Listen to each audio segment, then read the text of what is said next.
The permanent microphone.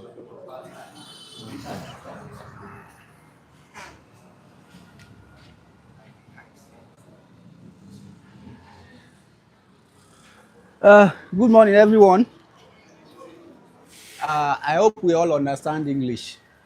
Ṣé gbogbo ara gbọ́ English? A gbọ́ díẹ̀ díẹ̀. Can we all hear me? Ẹ́ àwọn tó fẹ́ supply mic ò tí ì dé ni. Ẹ ń pé àwọn ará Ìbàdàn kí ètè dé ṣọ́ọ̀bù.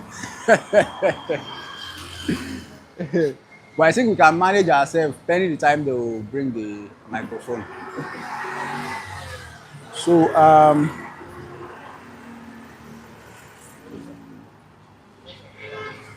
okay, let's do it this way.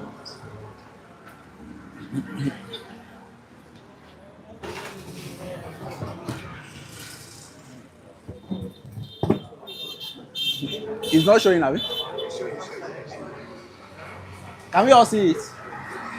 I think so that we can hear me very well. So I greet every one of us. For those of us that come from Ibadan, how many of us are from Ibadan here? Outside Ibadan, Lagos, Ogun State. Any Ogun State here? Any Osun State? Okay, okay, Osun State. You're welcome. So any other state that we've not mentioned now, Ekiti, Abuja. So we are also streaming the, sir? So we are also streaming the training online so that people who are not here will be able to also learn this thing, because most of the things we'll be discussing today, they are things that most of us are seeing on site. So today, if you see the banner of the event says the Dam Treatment Clinic. So, and we are going to be training us on how to treat dampness properly. We don't even need to go far. If we look at our left hand side here, we'll see peeling walls. So this is dampness. So we are going to teach us, when you see this thing on site, how do you treat it properly? So that's what we are going to be treating today, and the materials we'll be using. So for those of you that don't know me, so my name is Tope Abdullah Alao, but most people online know me as Tope Alao. So, and the basic thing I do is wall treatment. So wall treatment. So anything, painting, damp treatment, anything that will make your wall look beautiful. So that's what I do. So I hope the people at the back can hear me. About manage here for now. Okay. So let's start with the definition of dampness. So we all know dampness. This is just what we call dampness. That you have a wall peeling, or your plaster soaking or flaking or dusting off. So sometimes you get to site and you see that, oh, this plaster is dusting off already. And in most cases, what usually causes that is water. That is, water is inside that wall. So, and during the course of the training, we'll be showing us the different ways on how to treat this thing based on what you see on site. So that is wall dampness. And there's a difference between treating dampness and treating the symptoms. You know, in most cases, in the olden days, or some people still do it. When they see that a wall is peeling, that's when they will go and put screening. They will say put ties, put tyrolene, put gravitas. All these things are not solution for wall dampness. If you still realize that this thing will still peel, your wall will still have that particular issue. So today we are going to be showing us the surefire way to solve this issue anywhere you see it. And the opportunity in this particular treatment is very wide, because only a few people know how to do this thing. So immediately you get the knowledge now, you are one of 100 or even one of 200 people that knows how to do it, which means you can make more money. Like you can make more money before everybody start doing it. Left, right, center, just like painting. Painting nowadays, we know that, oh, everybody, even a secondary school boy, will be like, paint. So, but when it comes to damp treatment, you know that, no, don't worry, let them give it to that secondary school boy. They will still come back to you and say, you were telling us something the other time, we are now ready to do it. Now you can now charge them properly. So which is why we are here today.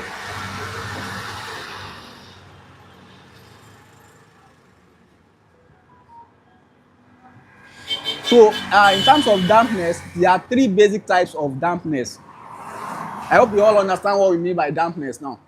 So there are three basic types. So we have the number one is the rising damp. So rising damp, can we see it? It's not too clear, abi? Okay, no. Okay, she chair ma okay, ma le ga se abi. Okay.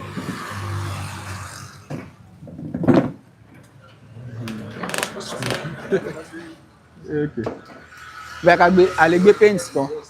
Ẹ lè gbé kẹ́gì yẹn kẹ́gì yẹn. Ṣé máa dúró báyìí? Ṣé máa dúró báyìí ṣá? Kò lè dúró. Ibi la lè gbé ẹgbẹ́ sórí bí náà. Ó dà ní mo ti dúró báyìí. Ó ti dúró báyìí. So rising damp it usually happens when you have water coming from your foundation. Now you have a house. This is your building now. This is the floor.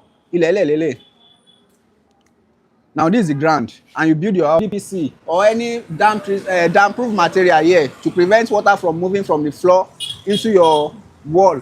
You realize that your wall will be wet. So that's what we call rising damp. The name comes from the fact that it's rising from the ground into your block. So that's rising damp. And I'm going to be showing us how you can dictate, okay, what type of dampness do you have based on the type of thing you notice on the site.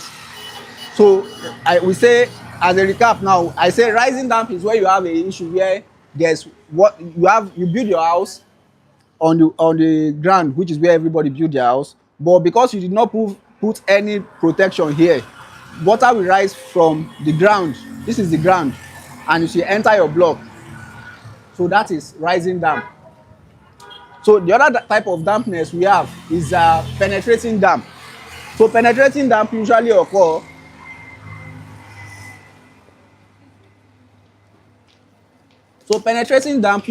when you have, so that's damp number 2.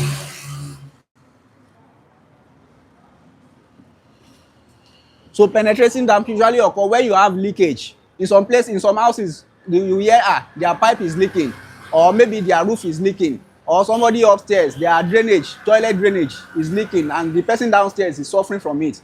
So that's what we call penetrating damp, because it's penetrating from one side to the other side. So that is penetrating damp. For example, you have a house like this. So there are 2 floors. Somebody is staying here, another person is staying here. But because this person has issue with their toilets, maybe the drainage is not good, and then you see that water is leaking from here, then this person will be seeing it on their POP. So that's penetrating damp. Sometimes penetrating damp can also come from the outside. Let's say maybe from rain splash. When rain falls on the wall on the outside, maybe due to some crack on the wall, you start seeing the effect on the inside. That's also penetrating damp. So that's another form of dampness. Then the next type of dampness is condensation damp. So everything is going to make sense to us, because normally we are not supposed to be doing this elementary theoretical aspects, but because the type of dampness will determine the type of treatment you give it. That's why we have to go over all these things. So the number 3 is the condensation damp. So condensation damp usually happens from the name condensation. That is, for example, if you have if you boil water, there will be steam that will escape from that water. So that steam, over time, if there's no space for the steam to escape, it will settle on your wall, and then over time it will gather up, and then you start seeing some effects on the wall. So that's when you start seeing all those dark patches on the wall. So let's say this is your house. Somebody is cooking, or maybe a big house, they not put any window there. So somebody is now cooking on the kettle. You see, water will be escaping, the steam will be escaping. It will be settling on the wall, it will settle on the wall, even the ceiling, it will settle. So, and this also happens when you have maybe a developer or a contractor build a house, and then they did POP, but they did not let the POP dry. So they locked all the door, no ventilation. So what usually causes condensation damp is low ventilation. That is, there's no air, like low or no ventilation in that space. So that's what we call condensation damp in most cases. So these are the three basic types of dampness we have. So now, because so the reason we have gone through all this is because the type, like I said, the type of dampness you have will determine the type of treatment you give it. Now, just take for instance, you have a doctor, you go to the hospital and the doctor did not even ask you anything. He just says, don't worry, use paracetamol. Be like, ah, doctor, na jedi jedi dey do me now.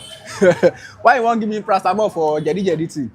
So he's supposed to diagnose you to say, okay, what are you feeling? We ask you some questions. So the same way you do in the hospital, that's the same thing we do when it comes to damp treatment, because damp treatment is not cheap. It's not cheap. People spend 7 million on damp treatment. People, I recently heard that some people spend 51 million naira on damp treatment. Now imagine that what is happening there is condensation damp, and you say, don't worry, it's rising damp, put something something, and then they've spent 51 million.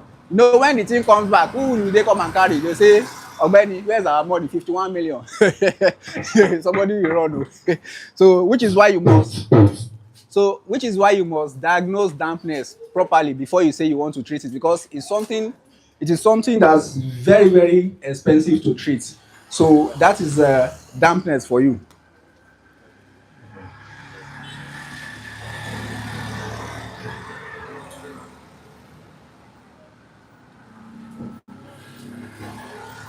All right. So let's go to how do you diagnose dampness. Mr. Manuel, do we have the damp meter there? Yes, sir. So to diagnose dampness, there are different ways we use to diagnose wall dampness. Number one is what you can see with your eyes. That is, if you go to a site now, for example, the one we are seeing here, you are very sure that, okay, this thing is dampness. Don't let me say you are very sure. At least to some extent, you know that, okay, something is happening here. And it can either be dampness or, it can either be dampness or something else. Okay. Or should we go shift? Okay, it's okay like this. It's okay like this. Okay. So it can either be dampness, or in some cases when you see issue like this, it might not be dampness, it might be the mixture of sand and cement while they are plastering. So I don't know, for some of you that follow us, you see some videos that we posted online for that particular house. It's a combination of dampness and black plastering mix. That is, when they were plastering the house, they did not use enough cement. Most engineers, they will manage cement. At the end of the day, you start seeing cracks on the wall. You start seeing different cracks on the wall. You start seeing paint peeling in some cases. This one is common in the north, but as a professional as well, it's something you will not rule out. It is either dampness or a wall defect. Now, the first way to diagnose dampness, like I said, is what you can see. That is peeling paint, flaking spreading, flaking cement, you know. So all those things, that's the first way to diagnose dampness. So that is so what you can see. So the second way is there are some tools you can use to diagnose dampness. One of it is damp meter like this. So there's another one we call what's it called? A thermometer like this. So that one can show the temperature gradients on the wall. But this one is the most straightforward device that you can use, and it comes in different types. This one is a pin one. So what you do is when you get to the site, you just say, okay, if you want to know if this particular paint peeling by just the cement mix, this damp meter is programmed in a way that once you put it, if there's water on the wall, it will tell you that it will beep. For example, if you check this place now, so this one is not showing. So you can go slow, you can go low, you can hear the sound. So you hear the sound. So this kind of meter is one of the ways you can also diagnose dampness. So once you see that it's reading like that, you are sure that you are not just guessing. It's not just that you see paint spilling and you say, okay, it's dampness. So once you use the damp meter to check, you are sure. Now, like going back to the other, the number one option too. So we call this damp meter. So going back to this now, how do you know the difference between rising damp, penetrating damp, and condensation damp, and what do you use for each of them? Now, if you have a situation of rising damp, how do you know? Like we said, rising damp usually comes from the foundation. So let's say this is your house, and then you have the ground. So it usually comes from water from the foundation. Now, since it's coming from the foundation, it means it will affect both the inside and the outside. I don't know if you get me. Because the block itself is on the floor. So the left side of the block and the right side of the block, they are both on the floor. Which means if something is happening on the outside, it will happen on the inside as well. So once you go to a site and then you see that paint is peeling on the outside, and then inside too, all the rooms, paint is also peeling, just know 100% that is what? Rising damp. And what usually causes that is that while they were building that house, they did not put DPC. So there's a material we call DPC. Let me remember DPC. So there's a material we call DPC. So that while they were laying the foundation, they were supposed to put it round. And then there's another material they call DPM. While they were doing the flooring, they were supposed to put DPM. But in most cases, most people try to cause corners. So once they did not put DPC, this is DPC. Once they did not put DPC, we realize that water will be soaking that wall, and over a short period of time, this is DPC. Over a short period of time, we start seeing the wall peeling. And the best time to use DPC is while they are laying the blocks during the foundation. This thing, if you want to put it during that time, maybe it will cost you about, let's say, 500,000 maximum. But if you do not put it, it's something that can cost you 7 million, even 15 million in some cases. So it's very, very important. I don't know if there are some builders among us.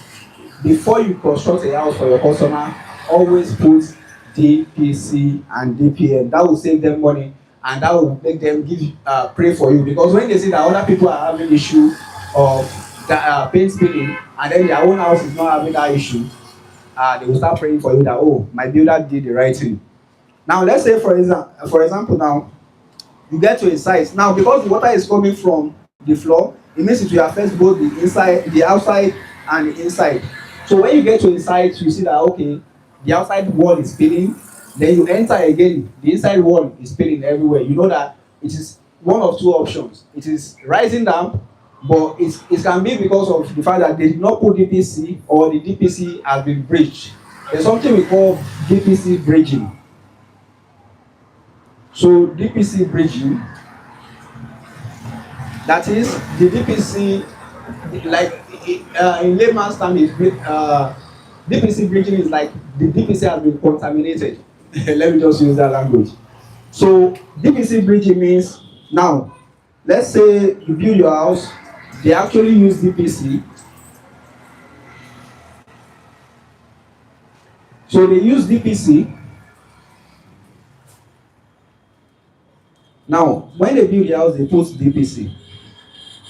But now, DPC is meant to stop water that's coming from the bottom into the block. But what you now want to do is that you want to pack sand beside the house again. That means you have breached the DPC, because you have put sand on top of the DPC. The DPC is supposed to prevent water. You now go and put something that will supply water above it again. That means you have destroyed the work of the DPC. So in most cases, it is either the absence of DPC or the bridging of the DPC that usually cause this particular issue. So, so that's when you can see rising damp on your site. So that's when you get to a site. I think we all understand how to identify rising damp now. So, and in some cases, there are some houses that the way they build the foundation, dampness will always occur. Even though there's nothing, the only thing you can be doing is maintenance. Now, let me give you an instance. This is the house. Let's say this is the front of the house. This is the back of the house. Now, this is where the foundation, all this foundation is usually tall. Where this is where the block starts, but this is the concrete foundation. Now, where you put DPC is here. You will not put DPC here. I don't know if you understand. Those foundation now that they will do filling. So where that block starts, that's where you put your DPC. What does that mean? It means that where you did not put DPC between this place, water will still do what? It will still disturb that place. So that side now, if it is exposed like this, if they not cover it with sand, you don't have any option. You can only be coating that place with chemical. Maybe every 3 to 5 years, just coat it with chemical. But anything above this place, as long as you put DPC, you are fine. So, but what will now happen if before we go into treatment, now we are discussing how to identify different type of dam, and then we'll discuss how to identify rising dam. Just as a recap, we said rising dam is when you get to a site as a professional, you walk around, because the first thing you do when you get to a site is you walk around, try to observe things. Don't say anything to customers here, because most customers will be like, hey, what's it now happening now? Be like, don't give them anything yet. Even most times when we go for inspection, we'll tell them, hold on, we'll get back to you, because we have to analyze the data, check the damp meter reading, check the pattern of the dampness before we can give you the final answer. So now we said rising damp is when you have water. This is your floor now. Just as a recap, before we go to how to identify other type of dampness.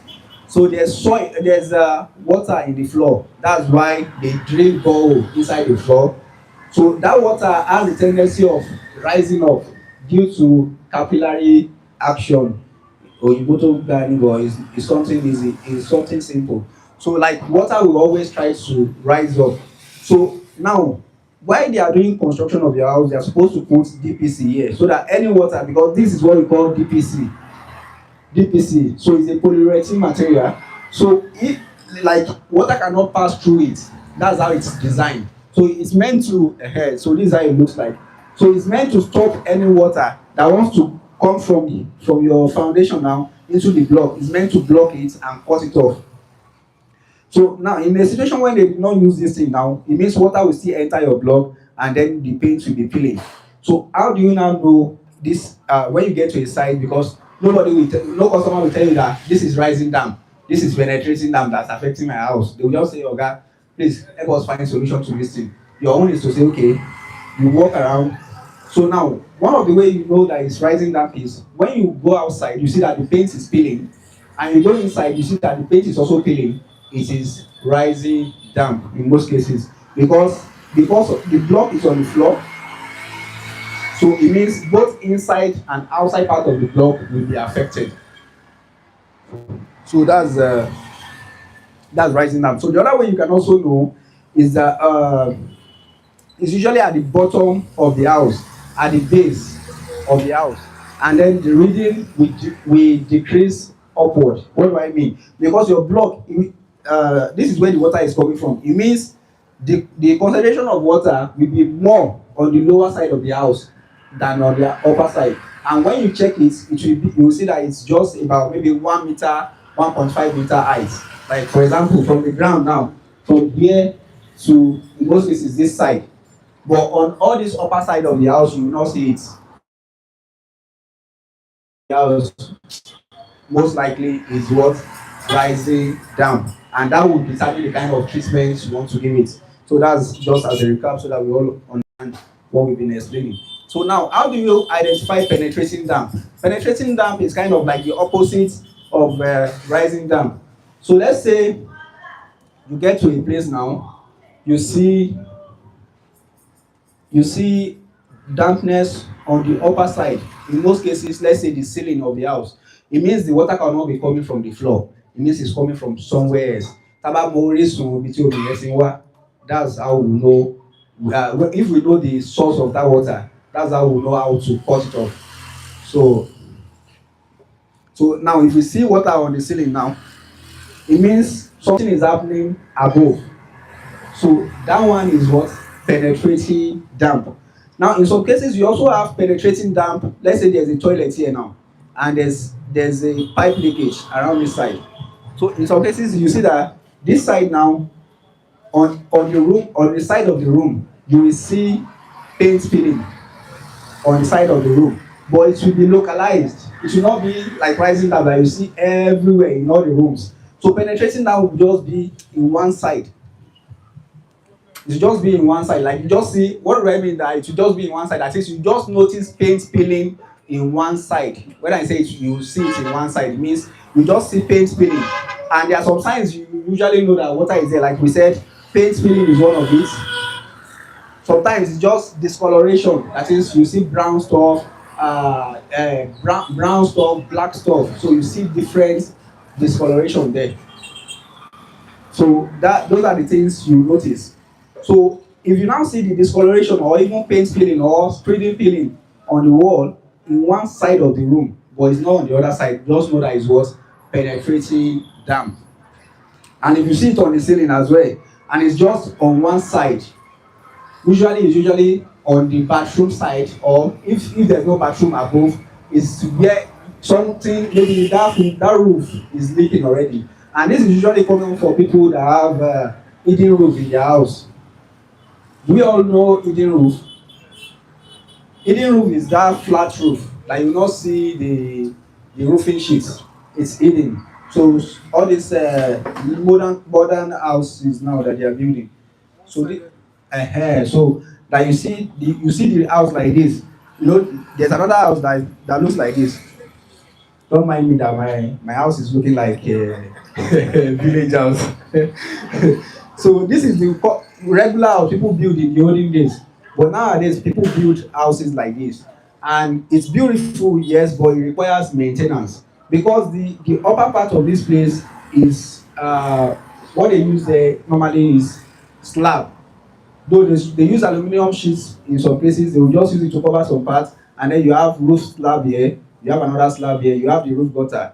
So that roof gutter, because it's concrete, and anytime concrete comes in contact with water, it will soak water, and then you start seeing it on the other side. So that one too is what? Penetrating damp. Now that's two, right? So the last type of dampness I would say is condensation damp. So how do you recognize the condensation damp when you see it on the site? So when you go to the site and you see dark patches, this one usually the paint will not be peeling. So the paint will not be peeling. Okay. Okay, on pocket.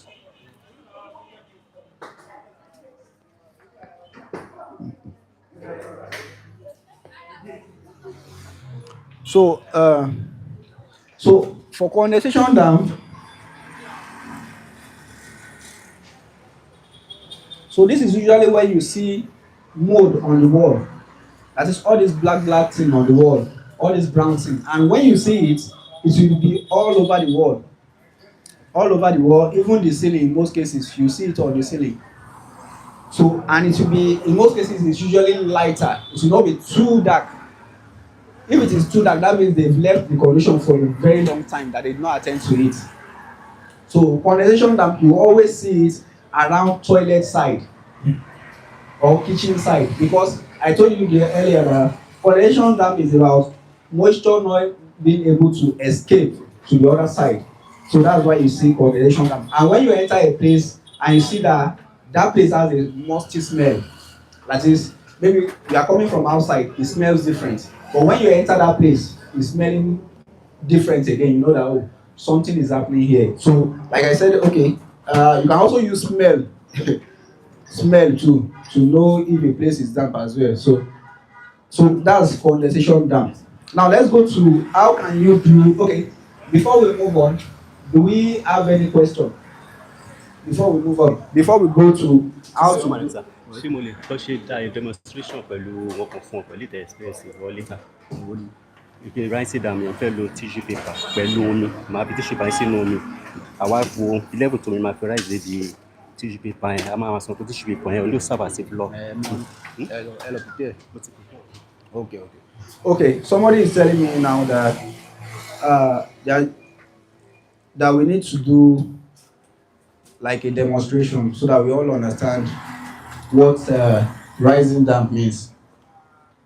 So, like we said, rising dam comes from. Okay, but before then, do we have anybody that has a question? Okay, DPC is dam proof course. Dam proof course. So, usually, if you want to buy it, you can say dam proof course membrane. But the short name that people usually use for it is what? DPC. But DPM is dam proof membrane.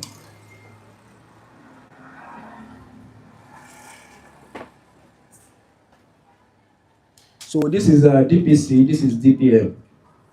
So don't let anybody confuse you. This one that you put on the block along your block course that you put your block on is DPC. Don't let anybody speak any grammar and use that one to confuse you. So that is DPC. Why this one that they lay on the floor, that is where you put your tiles on the floor, is called what? DPM. So the work of that one is that there are some places that even not even there are some places because you have soil in the ground as well. There's tendency that water will can still enter your tiles and then start giving you problem in the future. So that's why you lay that nylon down. It's also like this, but in some places it's thicker than this. So you lay it down before you do your filling and other things that you want to do. So that's the work of that one. But DPC is for your block, along this block that they lay on the floor. So that's where you put your DPC. So that's the difference between the two. Okay.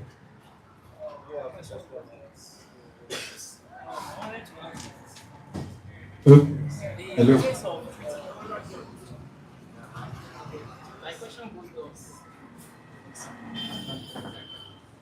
I can hear you.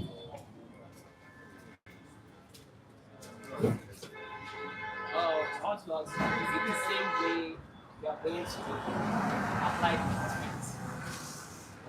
Is it the same way we are going to apply the treatment? You said concerning the foundation, if we have a good way that we're going to make maybe are we going to apply the same? In most cases, though me, I'm not an engineer, but for most construction sites I see, some people still put it. When they did not put it, they will put some kind of waterproof material again. Like especially when you see Julius Berger building and all these big construction companies, they will just put it there. So okay, engineer is there. Okay. Sorry. You have so much experience. So what happened is you don't need to use a dampening membrane on your suspended floor. All you just need to do is to monitor the bathrooms, any water area, anywhere you know there's going to be a water or pipe running. But most of the time, even the bathrooms, it might not be water is coming from the ground. It might be that the tiling is poor, especially the edges. Water actually percolates into the ground, into your walls through that tiling. Do you understand? So the safest thing is for you to introduce the dampening membrane. That is, it is usually applied after your first screening. After the first screening, before the tiling, then you apply the dampening membrane. Then you apply the final screening before the tiling. So any water that is coming through, that is able to escape through that point, when it gets to that point, dampening membrane does not go anywhere any longer. Thank you. Okay, thank you, engineer. So so do we have any other question?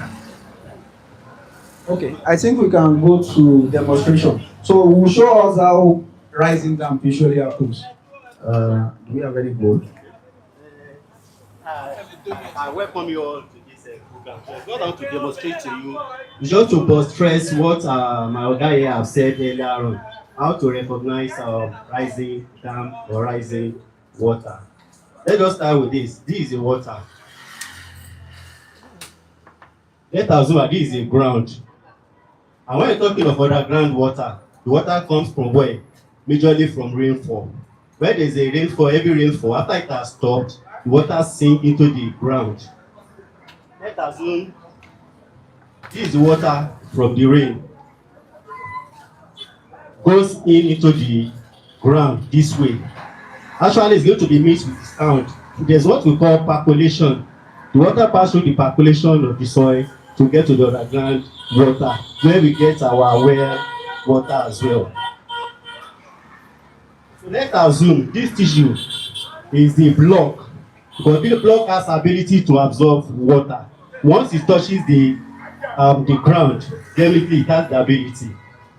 Already here we have water. So let's look at this these tissues that serve as a block for us now. As you are seeing, it everywhere is dry. But when we put it here, you see the water, see how it's going up. See the level. So this is what is telling you that when you have your foundation, let's say at this level, by the time this block touches the underground water, the water will continue what? Rising.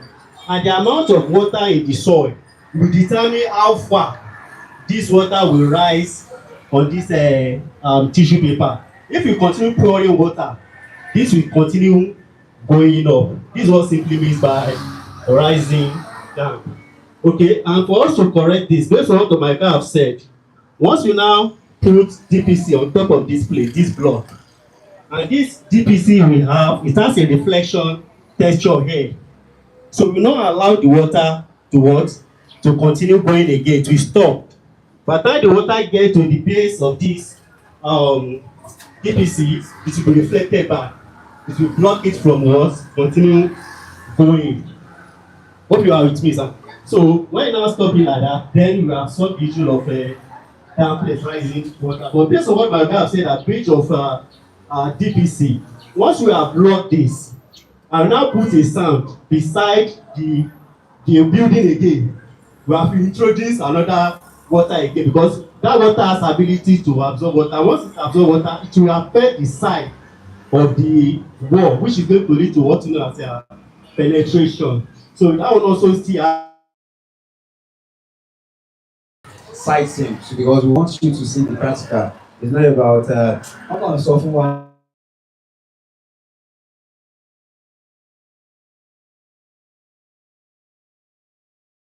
How to diagnose dampness now. So if you don't have damp meter, so it's not necessary you have damp meter. Once you get to the site, you see that okay, you walk around, you see it, you see paint spilling on inside, and you also go in outside, you see paint spilling there. That means it's what? Rising damp. So you don't really need any expensive item. But if you want to go, because when you hold this thing now, people be like, I really motion. So that's why we even hold it sometimes. But sometimes you might not be sure of what is happening. That's when you now need to use it. But customers, when they not see that you put something out there, it's like, just come here, just start looking. Don't let us give him this work. So, but when you bring it out, you feel like, pam, pam, pam, pam, like when you see that this thing is doing like this, there's problem with your work. But when it's not doing anything, you feel like, you have to pay this guy. So now, how do you do treatment for dampness? Like we said, the type of treatment you do for dampness, it will be determined by the type of dampness you have identified. Do you get that? The type of treatment you'll be using on a particular surface is dependent on the type of dampness you have identified. Now, the basic one, which is the most common one, let's say 60% of dampness you see are rising damp. And it's kind of the easiest to solve, but it's the most expensive to also solve. Like, it's straightforward. All you have to do, we said rising damp, how to treat it. Now, we go back to the same explanation. Like, rising damp is when you have what? Water in your floor, and then the water is what? Rising. Now, the solution is that what? You put what? DPC along your block. Yes, you can still put DPC even though they did not put it during your foundation. You can still put it while the house has been built, but you have to be very careful. Because before they lay the block, you can just stretch this thing, you just lay it and then they put the block, very straightforward. But immediately the house is built, like all these houses that you are seeing, you have to be very careful because any treatment is very critical, and if you do the wrong treatment, you can actually demolish somebody's house. Now, there are two types of treatments you can give for like that will solve it completely. Now we have the two type of treatment is what DPC. They are both DPC, but we have this DPC that you are seeing here. Like we said, DPC is damp proof course. So this DPC is what we call physical DPC. So we have the physical DPC, and then we have another one called chemical DPC. So this physical APC, if you want to put it, you need to cut the base of the house. Like that place, this particular side now, you will cut it close to the foundation. You cut it. But the way you cut it is, you don't cut everything at once. You can just cut a thickness that's like 300 mm. That's about 0.3 meters. So you cut the block close, like you just cut, you open, let's say this is your whole block, you can just cut from here to here. Like this is the block, the entire block. This is the entire block. So okay, this one is giving 2 blocks. So let's say this is 1 block. So I think they call it push, 1 push of block. So this 1 push of block, that the one that's on the ground. That depending on the type of foundation you have. Now, let's say the foundation is okay for this house now. If you want to put DPC, this is where you start. You start from where this starts. So you will not start from outside. If you cut this place, you are cutting into the ground. But you need to cut it so that it will get to the other side. So in most cases, you cut it from the inside. That is where that your skirting is. We all know skirting. Our tie is to 150.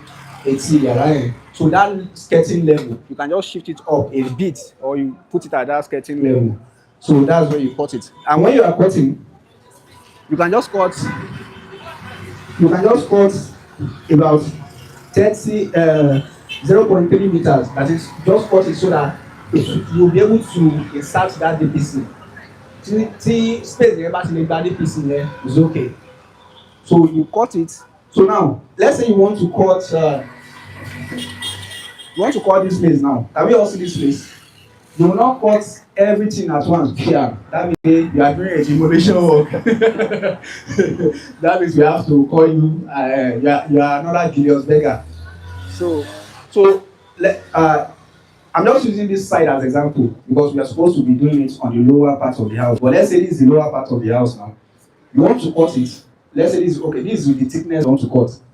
You will cut this side. You will not cut this side. You go to this side 1 meter. You need another 1 meter. You will not cut it. That is, you will not cut this side. You go here. You cut this side. You will not cut this side. You cut this side.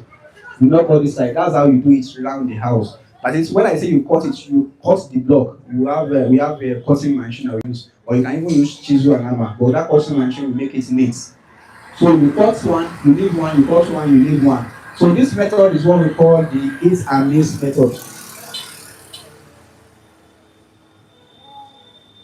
So,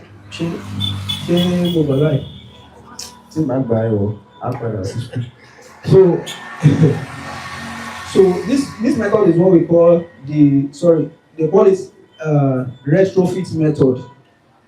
So retrofit method of DPC insertion.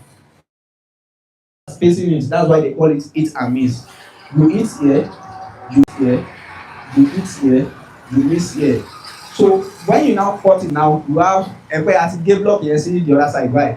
So we need to fill it. So you now put concrete, granite, sand, cement So if you don't know how to do it, just call a bricklayer. They can help you do it. So they will put They will put, let's say this is where you cut now. Yeah, this place is open. You still have your block above all this place now. You have your ground. So when they cut this place, you put concrete that has gravel, that has granite, sand, and cement. Now you now this okay. Let's say concrete. Now you now put your DPC. You lay it on top of the concrete.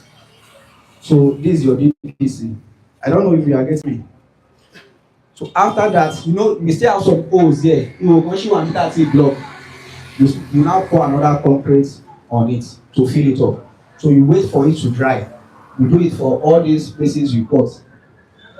So let's say usually professionally you are supposed to wait for like let's say 7 days. But until you see that this thing is strong, what to do.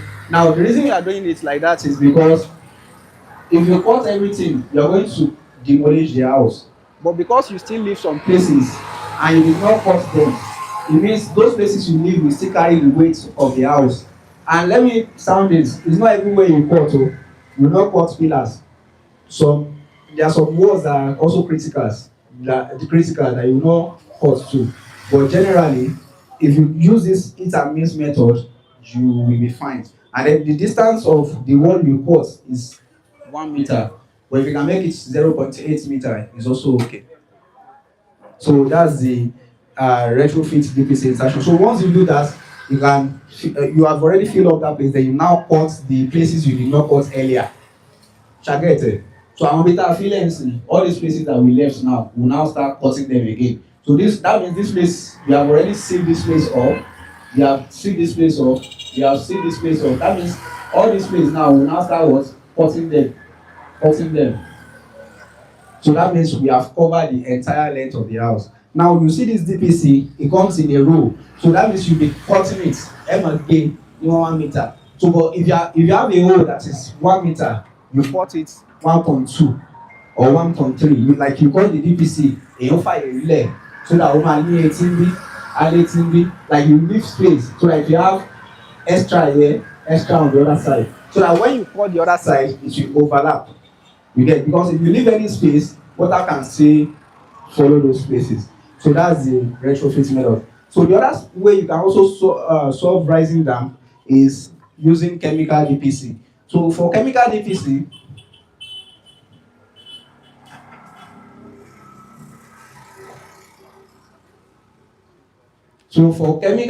now, let's say this is your house. This is the ground. Water is still coming here. Now, for chemical DPC, instead of cutting the wall, most people be like, they say, I don't want to go out of, I don't want to go into depth. Just help me find another solution. So for chemical DPC, let's say this is your block, and this is the ground. So what you do is just, you drill hole inside the block. You drill hole inside the block at 200 mm. That's 0.2 meters interval. So you drill hole here, you drill another hole inside the block, close to the base. Like you use, all this rotary drill. That's man drill all those. So you use it to drill inside the block. You make hole inside the block, like 200 mm. That is 0.2 meters interval, like the spacing. You do it around the house. So that one you don't need to cut anything. Just drill hole. So that chemical DPC, for us we call it damp master. So you now you can use a syringe, or you can even use bottle water. You pour that chemical DPC inside. It's just like liquid. So you pour it inside all these holes. You pour it inside. So what this one will do, this chemical DPC, the technology behind it is that it will form a membrane, like a barrier here for you, because the spacing between the two holes is not too far. So the one you pour here will spread to this side, the one you pour here will spread to this side, so they will join to form like a membrane. But that one, because the material they use is like an hydrophobic agent, so back on, the water will not be able to pass through. So So when water touch that particular chemical, it should not be able to pass through. But if you ask me that between chemical DPC and physical DPC, which one lasts long? Physical DPC lasts longer than chemical. Most Nigerians know that chemical are near expiry dates. But what you can touch that is very strong, like the physical DPC, will last longer. Though even and at that self, chemical DPC is more expensive than physical DPC. So that is that. Now let's say we talk about DPC to treat dampness now. It doesn't stop there. Now for rising damp, when you get to a site, you see that the paint is peeling already. But what you have done is just to insert DPC. But what about all this wall that has peeled already? What do? Will you just leave it like that and say, customer, well, hello, paint? Customer, go and paint. No, you will not do that. So this particular wall that is already peeling, you remove the plaster, like all the plaster on the wall, you remove it, you do your screening, and now you can paint on it. So that way you have done a complete dam treatment system. Now I usually tell people that dam treatment is not just one thing. If you want the complete dam treatment, it is multiple things at the same time. Now engineer was saying something that for bathrooms, that you use DPC and DPM does not mean water will not disturb your bathroom. So in advanced country, what they will now normally do is they will still waterproof all the wet areas like the bathroom, the washing area. They will still waterproof it. They will still apply all these chemicals there. So because, like for example, in China now, most of the houses are tall. So you can see 30-story building is very, very common. That means their bathrooms are stacked on top of each other. That means, yeah. So what they now do is that to prevent any future issue, they will always waterproof the bathroom. That is, they will coat it up to certain heights with waterproof material before they put their tiles on it. So that way you have prevented a lot of issue. So that you put DPC does not mean you should not use all this waterproof material. So that's for rising dam. Do we have any question before we move to how to solve penetrating dam? Okay.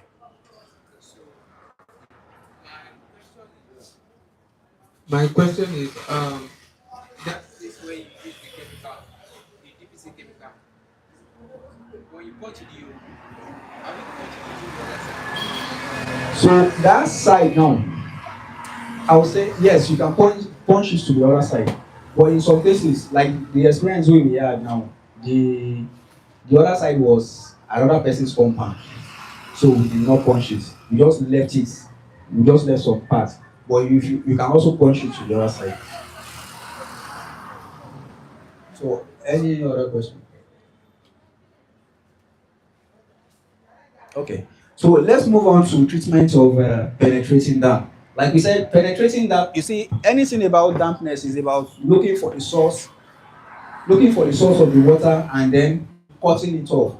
You can see what we've been explaining about rising damp is using DPC to cut off the source of the water.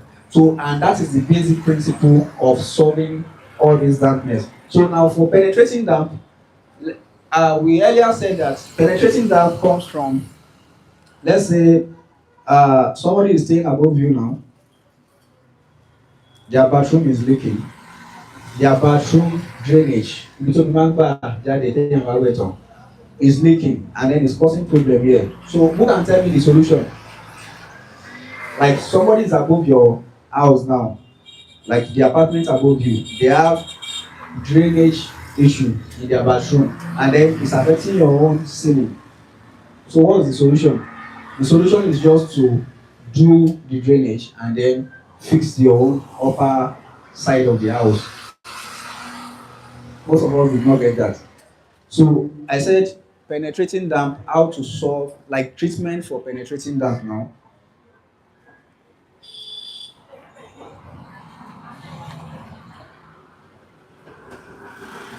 So treatment for penetrating damp. Let's say what causes your own dampness. Okay, let's say what causes the dampness for your client. This upper floor, this lower floor. When you go to the apartment, you notice that there's watermark on the POP. like you see black or brown stuff on the POP, and you realize that this thing is only on one side of the room, and that side is the bathroom of the person up. So that means you need to investigate that bathroom for three things. The number one is the drainage, the floor drain for that particular bathroom. Is there no space around it, like where water can be escaping from and then be entering into the slab down? So that's number one. Number two is you also investigate for possible pipe leakage in some places. That's number what? Two. Number three is that you also check the tile grouts. Like when they lay tiles now, if you look at these tiles, there are lines in between the tiles.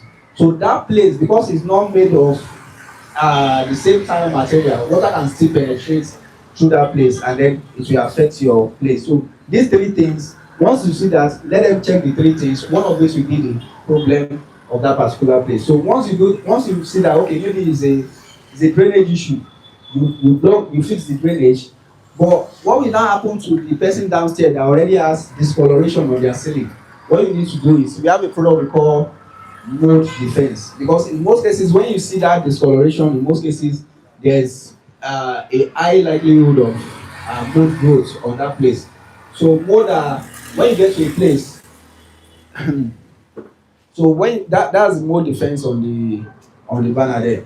So when you get to a place and you see brown or black or something discoloration everywhere, and then the smell of that room is different from the smell of everywhere else, you will always suspect mold, and mold is dangerous for anybody that's staying in that apartment. So on this particular issue now, there's most likely that you already have mold growth, that is mold,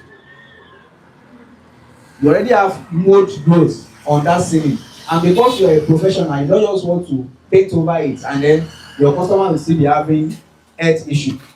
So what you do is you apply the mold defense, on it, on the ceiling. That is the ceiling. You know, we have fixed what is causing the dampness at the top. Now for this particular place, the ceiling of this person that's down, will now put mold defense, we'll spray it on it. Once it's dry, we can now, if the discoloration is much, you can get an undercoat primer. We have undercoat primer. So that one is just to cover the stain. So it will help you cover the stain, and you use the undercoat primer. And in some cases, there are some primer that are not undercoats. There are some ordinary primer that you can also use that will cover the stain. So you use it to cover the stain and then you repaint that place. So that way you have solved that issue. That one is a bit complicated in some cases because you need to call maybe a plumber to check the cause before you even see where the source is coming from. You will have done a lot of wahala. So that's why I said rising damp is easy, because when you get to site, you easily notice it on the lower side of the house. But penetrating damp, you have to be very careful to see where is the water coming from. You start investigating. So that's undercoat primer. So that's penetrating damp. Now there's some penetrating damp that also comes from pipe leakage from adjacent bathroom. Let's say this is your bathroom. So let's say this is your bathroom. This is your room. Now this is the bathroom. There's a pipe leakage here. That means on the side of the room you'll be seeing what? Paint peeling, damp patches. So what you need to do in this case, is that you need to stop the pipe leakage first. And usually this one too, when you see it, in some cases it will just be on a single line. Like, pipe is usually like this. So if one place is leaking, on the block you will be seeing the leakage on this side. And if it is a stretch that is having issue, you will see the water will follow that pattern. So you can use that to know that, okay, maybe it's a pipe that's leaking here. You can also call a plumber to help you check. So in most cases, when you see that the wall now is peeling, the first thing you do is what? Block the leakage. Then the second thing is now to come and treat the wall that is already affected. So for this particular wall too, you remove the plaster, you apply crystal coat, you also apply what?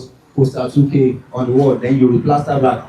That way your customer will never have that issue again. Remember what we have been talking about is how to treat dampness the professional way so that it doesn't come back. Because there's a difference between somebody treating something and then after 3 months it comes back, and there's a difference between somebody treating walls and then it doesn't come back. You know, that credibility alone is what will bring you money in this business. So once you see the pipe leakage, once you see that the wall is peeling on just one side of the room or just around the bathroom alone, but other places are not affected, just suspect. You also remove the plaster, you put screws and put 2K and crystal coats, and then you replaster the wall back and you'll be fine. Now, another type of dampness, penetrating damp, that we mentioned the other time is from roof leakage, like rooftop. This one is simple, but it's expensive. This one is the one that I said comes from hidden roof. That is, they build house, they not put roof, they put this flat roof. Water is pouring on the flat roof, but it's pouring on concrete here, on the slab here. That means the water will do what? To be soaking into the floor below. What they normally do for experienced engineer is that they will waterproof this particular surface after they build it. Whether water is disturbing it or not, they will waterproof it. There's a material we call polyurethane. Polyurethane. So polyurethane. So PU in short. PU. So this particular PU, there's a place you use it. It's not everywhere you just use it because it's like rubber. It's like rubber. So yeah, felt is also another type. So if you this polyurethane, you put it at the top of the roof on the concrete part. You will not put it on the, you know, there are some roof that is not just concrete alone. They also put aluminium on some parts. They put concrete on some parts. So for this polyurethane, you put it on the concrete part of the roof. So that way, water will not be able to sink into that particular roof. But now, let's say you reach a site and then the upper floor, the uppermost floor now. You know, let's say now, look at this now. This is ground floor, this is first floor. Okay, let's say it has another floor again. Okay, this ground floor, this first floor, this second floor. Now, if you reach a site now, you see water on the ceiling of this person. Who can tell me what could have caused that water? On the ground floor now, there are three floors. There's ground floor, there's first, like we have this building here now. Most of us will not see. So there's ground floor, there's first floor, there's second floor. Now you reach the site, now see that on the ground floor, you see stain on the ceiling. What could have caused it? From the toilet, you are following, that's good. Now if you see it on the first floor too, it's also the same thing. But now if you see it on the uppermost floor, that means there's no penetration from anybody's toilet. That means it's the what? Roof. Now we now check what type of roof do they have. If it is all aluminum roof, that means where it shows again, that means there's a leakage on the roof. So you just call maybe carpenter or those people that do roof to fix the roof for them. But if it is concrete, that's where your own work now comes. If it is aluminium, don't go and say, Baba Inshe, but if you know how to do it, you can also do it for them. But if it is concrete, like all this roof slab, that's where your own work comes in. Now for this one now, there are some rooftop that they are meant for celebrations, faji, let me put it in Yoruba. Like rooftop that they will still put chair, people will still be gisting and all that. So that one, you will not use polyurethane. The reason is that polyurethane is like rubber. And what usually happens to rubber, if you put, it's like blow blow. If you put high heel on blow blow, it will do what? It will burst. So that means if you put polyurethane here and then some people are here doing their faji, one lady is wearing one gogoro shoe and then he punch it, water will be what? Following that place, and from there, you might think it's just one small place, it will be spreading underneath it, and then before you know, you destroy the treatment. So in that case, what we normally do is you put all this material too, and then you now put tiles. You put Kosatuki and crystal coat, you now put tiles on top of them. The reason you are putting tiles is that they do not like sun. Like all this cementitious material, Kosatuki and crystal coat, they do not like direct sun on them. So you need something to cover them. So it's either you use tiles or you use all this green grass. All this green grass. They have the strength that if you match them from today to tomorrow, they are cement based. So they can carry that stress. But they don't like sun. So it's either you use this green grass to cover them from the sun or you use tiles to cover them. So that way you are sure that the treatment you have done will last for years. So that is rooftop treatment. This one is expensive. If you want, the treatment to apply the treatment is not expensive, but the material is expensive. Like one bucket can go for as much as 400,000, even 800,000 for one bucket, and it can only cover 20 square meter.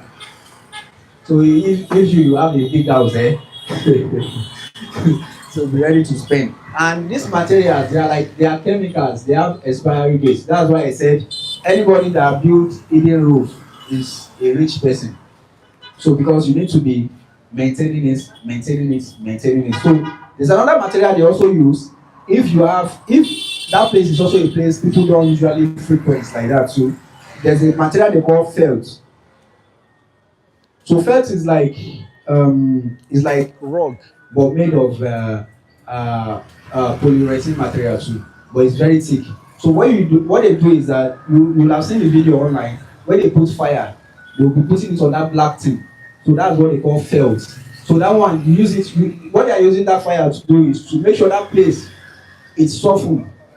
It will melt so that when you place it on, it will stick to the wall. So that's felt. But nowadays people are complaining that their felt is not as efficient as using polyurethane material.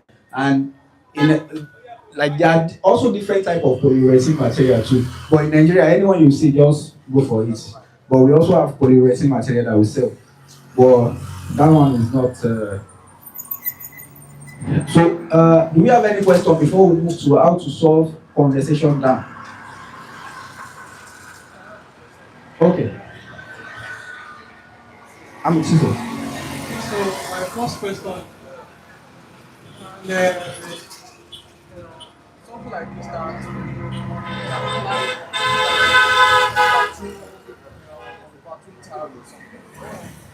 So, yes, there are some materials that you can use on bathroom tiles, but those ones I have not tested them. But the ones I saw, their lifespan is very short, mostly 6 months to a year. Now, what they do is that this is the tiles on the floor. Instead of removing the tiles, they will coat it on the tiles. But most of those materials, they call there's a general name, I think it's a nanotechnology something. There's a name they call them. So those chemicals, they are new chemicals. So they've not really improved on their strength. So mostly a year. If you see the one that will use a year, 2 years, you are lucky. So that's why the best treatment is to use these ones to do it properly. But if your customer say they don't have the money, so that particular material, the companies that are selling it are not that much in Nigeria for now. So for over a short period of time, people will start selling it. So and they are different type as well. so my second question is that I went for an inspection yesterday, Okay. and the one of the rooms that is affected by um, dampness is at the base, like something like basement. Okay, basements, yes. So from outside, the room is below floor level, and from inside, the room is Below floor. below the floor level from inside, and from outside, the floor is above the floor level.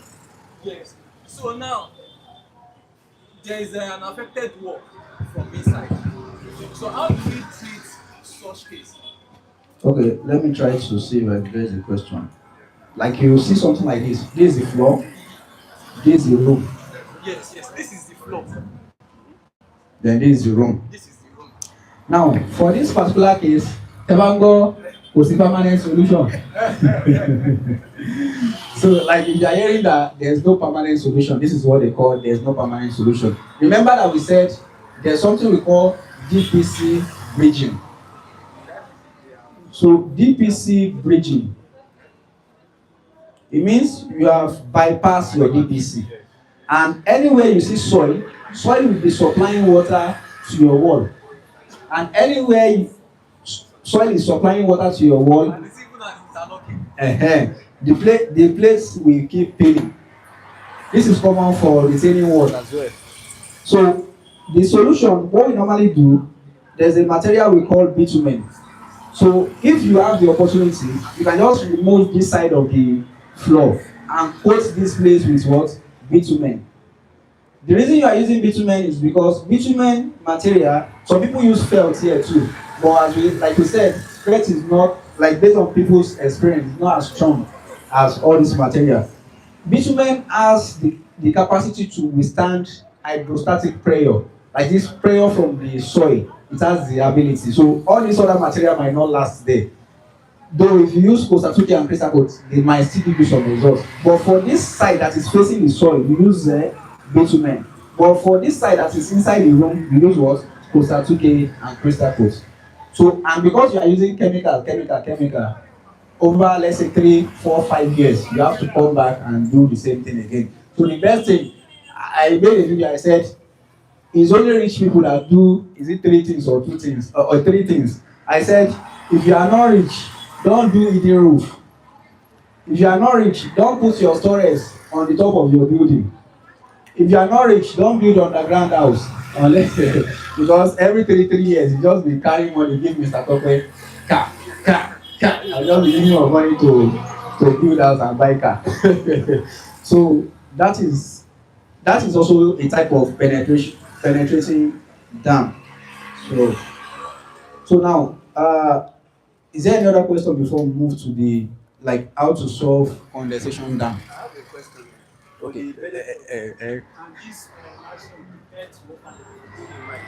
Yes, the question is, can dam meter detect water leakage? Yes, but it's not a straightforward method. There are 3 different methods you can use to detect pipe leakage.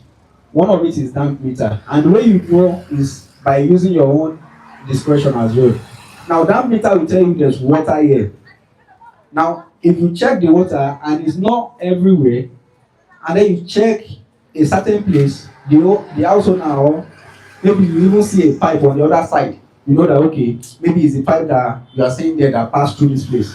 That's one way you can know. Then there's another material we call a thermometer. That thermometer will show you the temperature gradients. Anywhere that there's no dampness, it will show red.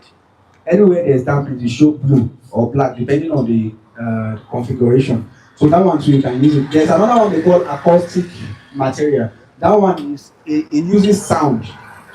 Now that one you'll have been seeing the video online. They'll put earpiece, then they'll put that in, they'll be using it to tap the floor. The reason is that when water is flowing, it usually makes certain sound. So that sound now, that machine will detect it that this one is doing irregularly, because omiton lost straight at LHT put in shape, like one that's going straight and the one that's already splashing everywhere. We have different sound. So that's another way to detect it. But even without equipment, you can know that, like I said, there's a pipe here, there's dampness here. You will say, oh, mokula now, can you conquer ladies? Like, I don't know. So, like, in geology, we used to say the present is the key to the past. That is, what you are seeing now is telling you a story of what has already happened before. So those are the ways you can know that, oh, something is happening here.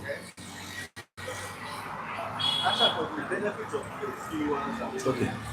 Yeah, the area of correcting penetration. We said in the toilet we have tiles, and the other side is wall, and the water is affecting the wall area. What is the best method that we can use in such area? Because sometimes the client look at their budget, and when the budget is above what they can, they say, okay, what is the option? What I see they can do apart from the we have mentioned earlier. Okay. Now, let's say you go to a site, you see that there's dampness on the inside, there's dampness on the outside. It's not everybody that can afford all this big, big money. If you want to treat 3 bedroom and you want to charge well, in some cases you can charge 7 million, 8 million, even 10 million sometimes. But there are some people that will be like, ah, Osagara, somebody even told me once that I'll go and use that money to build that somewhere. Okay, taking people lọ mọ ẹ̀mí lọ fi ralẹ̀ síbòmí fi lọ kọ́lé síbòmí. So in that particular situation, what they can do is to use chemical, but it's still temporary. If it is rising damp, the best solution is to what? Use DPC and then coat the surface with Costa-Tuque and Crystal. That one will last 25, 30, 35 years. But if you the person cannot use DPC, because DPC, what makes DPC expensive is not the material. This material is like 80,000 for the quality one. But what makes it expensive is one, the time it takes, two, concrete and cement. You all know how much they are selling cement. And you cannot put you call the base of the house, you now go and put you now go and put level to support the base. That means you are writing letter for trouble. This one that we are seeing video of houses collapsing in different places. So you need good cement to support it. So it's not something you just say, and good granite, good quantity of granite, and somebody that his head is a bricklayer that knows his work. So those are the things you need. So that's why it's expensive, because of the materials you will use for the house round, and you cannot cut corners because it's the structural integrity of the house is dependent on what you are doing. So so where was I sir? So now if the person cannot afford DPC, let them just use Costa-Tuque and Crystal Coast. That will still give them about 3 to 5 years before the thing will come back. So you always tell them, if you use Costa-Tuque and Crystal Coast, it will only give you 3 to 5 years. So if you use only one of them, it will give you 2 years. Though it might use longer than that, depending on how severe the dampness is. But you, to be on the safer side, it's better to say it will use 2 years and then it use 5 years. They'll be like, oh Moshe. But if we say it will use 10 years, after 2 years, it will start doing like this. You say, I know it's office. So now for people that rent house now, that they don't want to, maybe it's just somebody that rents 2 bedroom apartments. They don't want to spend money for their landlord. You don't need to treat the outside for them. Just treat the inside alone. You are okay because they are not the owner of the house. Just use Costa-Tuque and Crystal Code. No even need you don't need to put DPC. But when you are doing a big project, and you know that if this person is spending 4 or 5 million, after 3 to 5 years, they still come and spend the same money. It doesn't make sense. That's why you now introduce DPC to them. That I will advise you that you should put DPC so that this thing will last 20, 25 years, so that you see the worth of your money. So, but for people that just want to do small work, just give them Costa-Tuque and Crystal Code. Do we have any other question before we move to how to treat condemnation down? You want to ask something? Sorry, sir. Yes, sir. Actually, I came late, so I don't know the questions. Okay. No, just ask. But we collect 100,000 a question. I know you have 5 questions. Sir. No, I don't have one, sir. Sir, because concerning the treatment, sir. Yes. I saw one black nylon, they call it DPC. So there's a particular site that I went to, like they were still under construction. So instead of them to do the normal DPC that they pour cement, concrete and other, they just put nylon just to the surface of the blocks, then continue their this thing. So like, after some years, we went for the finishing work, the painting and so. Like later, I noticed that the work still continued painting. Like the still core, everything just went rough, and it was kind of. So I saw the same nylon that you brought up. Is it the same thing or there's different things nylon? So what you call DPC?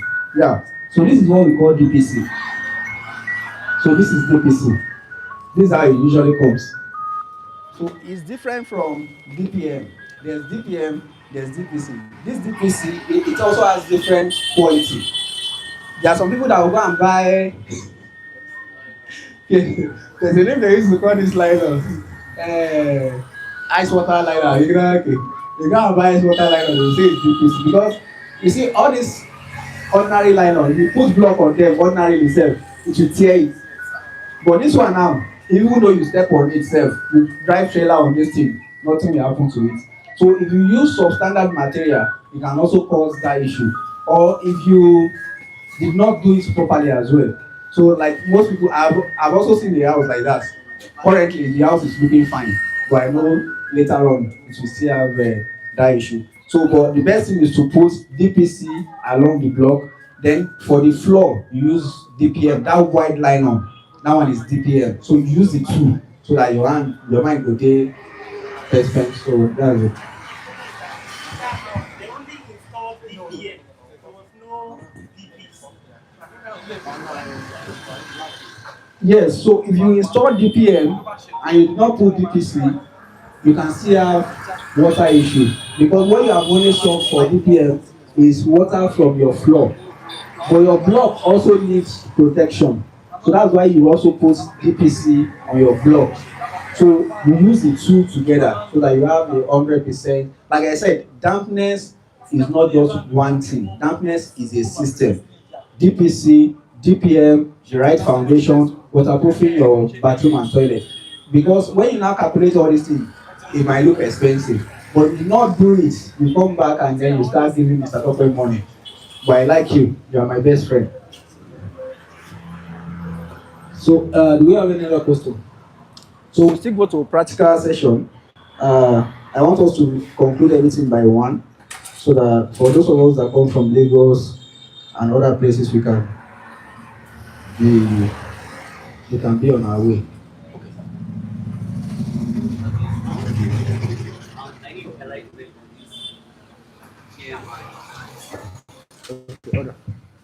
Are we using VPN for Are we using VPN for blurring and also for processing? Or So we are using DPM for floor and then DPC for block. So that's what we do. So DPM is that white one that used to be big, like spread like mass. That black one, that's DPM. So do you have any other question? My question is that about the chemical smell, right? And I've been to one building that when they were doing the foundation, they didn't put the leafy. When they have completed it was just like the water is coming inside the block, so it was just full of water. So the man told me that what is it going to do? So he said that I don't think that either we put it down or they are going to do that and they are going to. So I just want to ask about the chemical treatment. How do we get the chemicals? And what are the names of the chemicals? Like I did not get your question. When did you say you see the water? What is about like this one like this? It's full of water. Then these green stuffs. Algae. Yes, full of this. Is it on the fence? On the, no, it's not on the front. On the On the building. But when you enter the house, did you see anything? no, it's So that one now is another type of penetrating damp that we failed to mention. So like I said earlier, that penetrating damp can also come from rainwater splashing on your wall. So when you have that over a course of a period of time, you start seeing some green thing on your wall. So those green algae. So this particular one of the things people do in advanced country now is to put tiles. Nigeria too is advanced in that way, but we use tiles for the wrong reason. Now, the reason they put tiles is to prevent that water from getting in direct contact with your block, not to prevent the water that is coming from the ground. You get? So that side now, the person can decide to put tiles, it's still okay. In advanced country as well, even in Nigeria, you can also use this aluminium board for the whole house. They use it. And there are some other decorative materials that are now coming out, even stone design, different things, just to protect that side against the rain splash.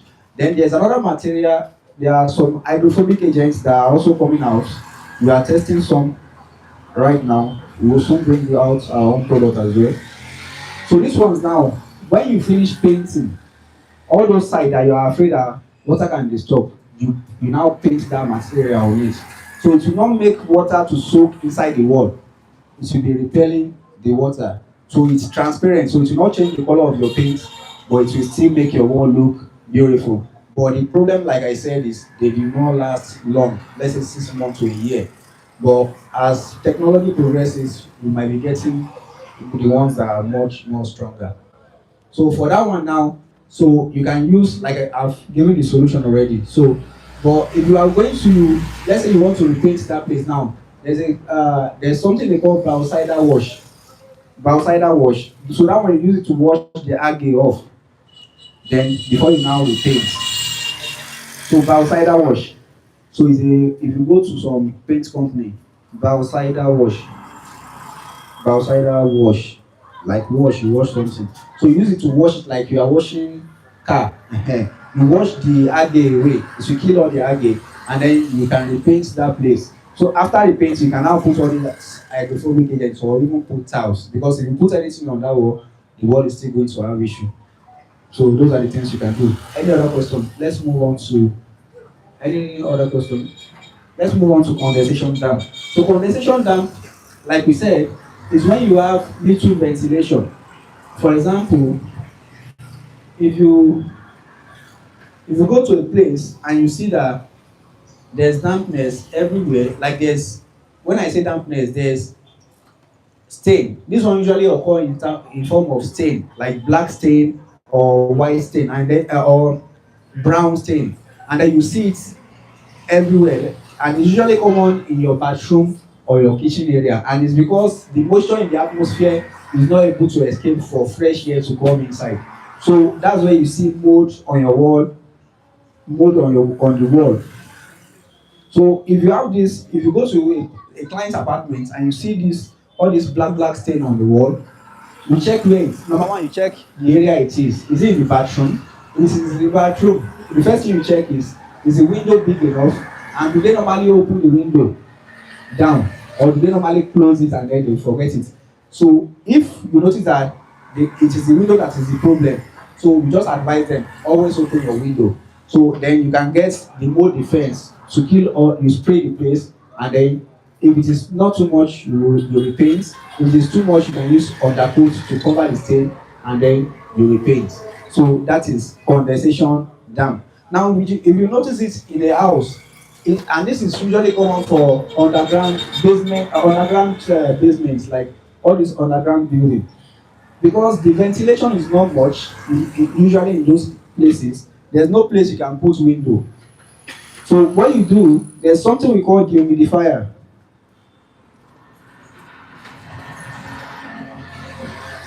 So this dehumidifier, it will help you extract the moisture that is in the air. It will extract it. So once it's extracted, because that is what is causing that mold on the wall.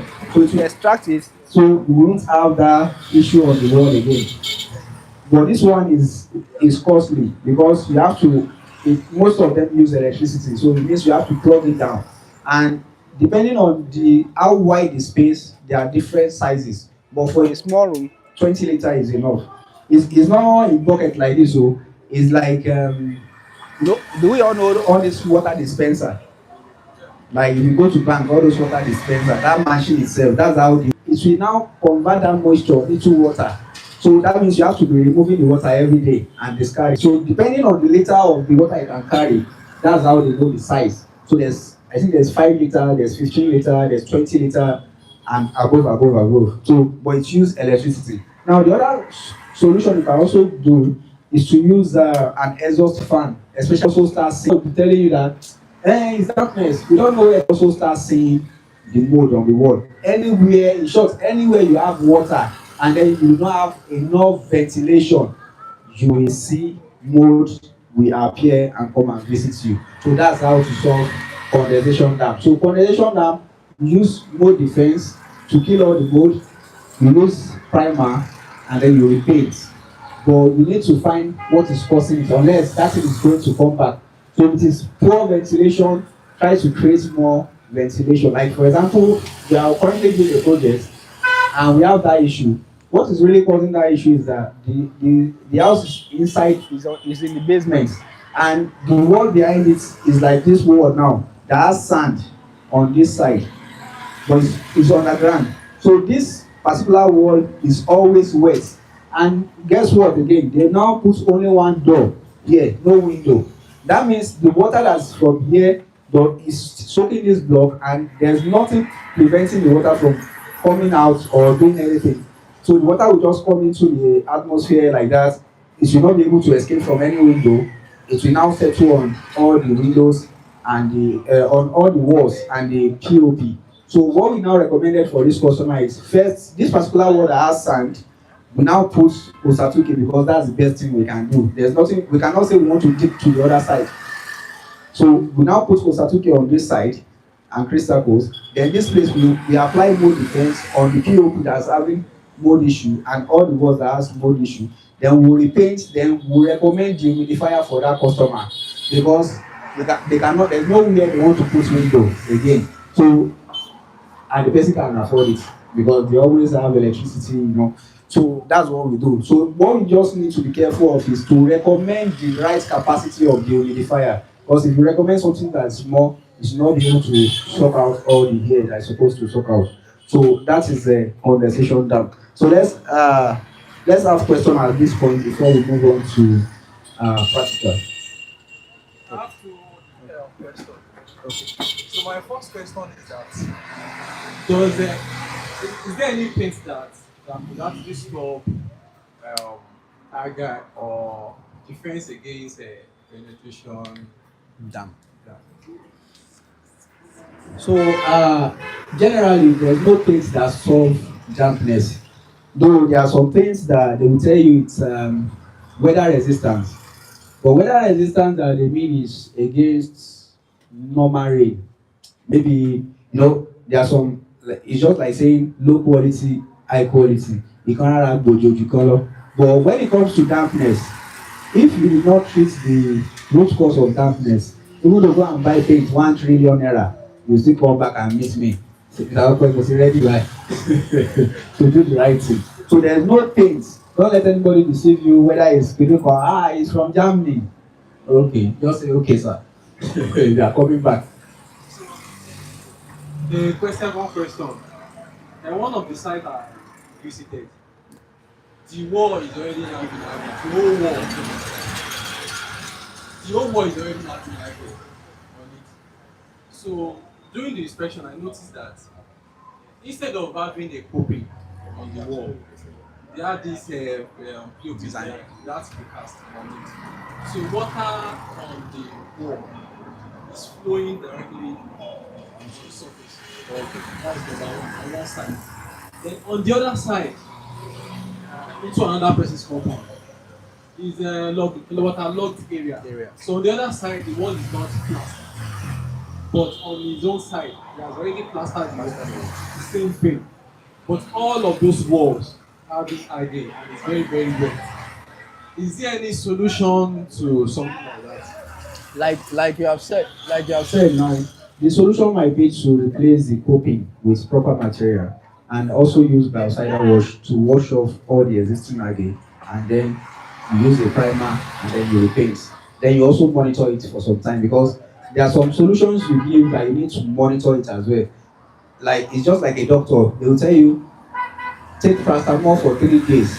If you do not see any difference, come back to the hospital. So because you are professionals as well.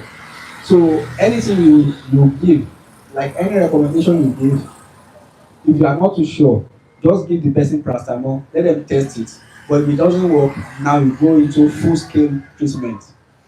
So there are some words you might be like, if I tell this customer to do the full-scale treatment, they might not be able to afford it. But you know that the one you want to recommend can use about 3 years. Just give them that one first. But if they now come back, this thing is more expensive. But for me personally, I always give the customer the higher, like the best option first.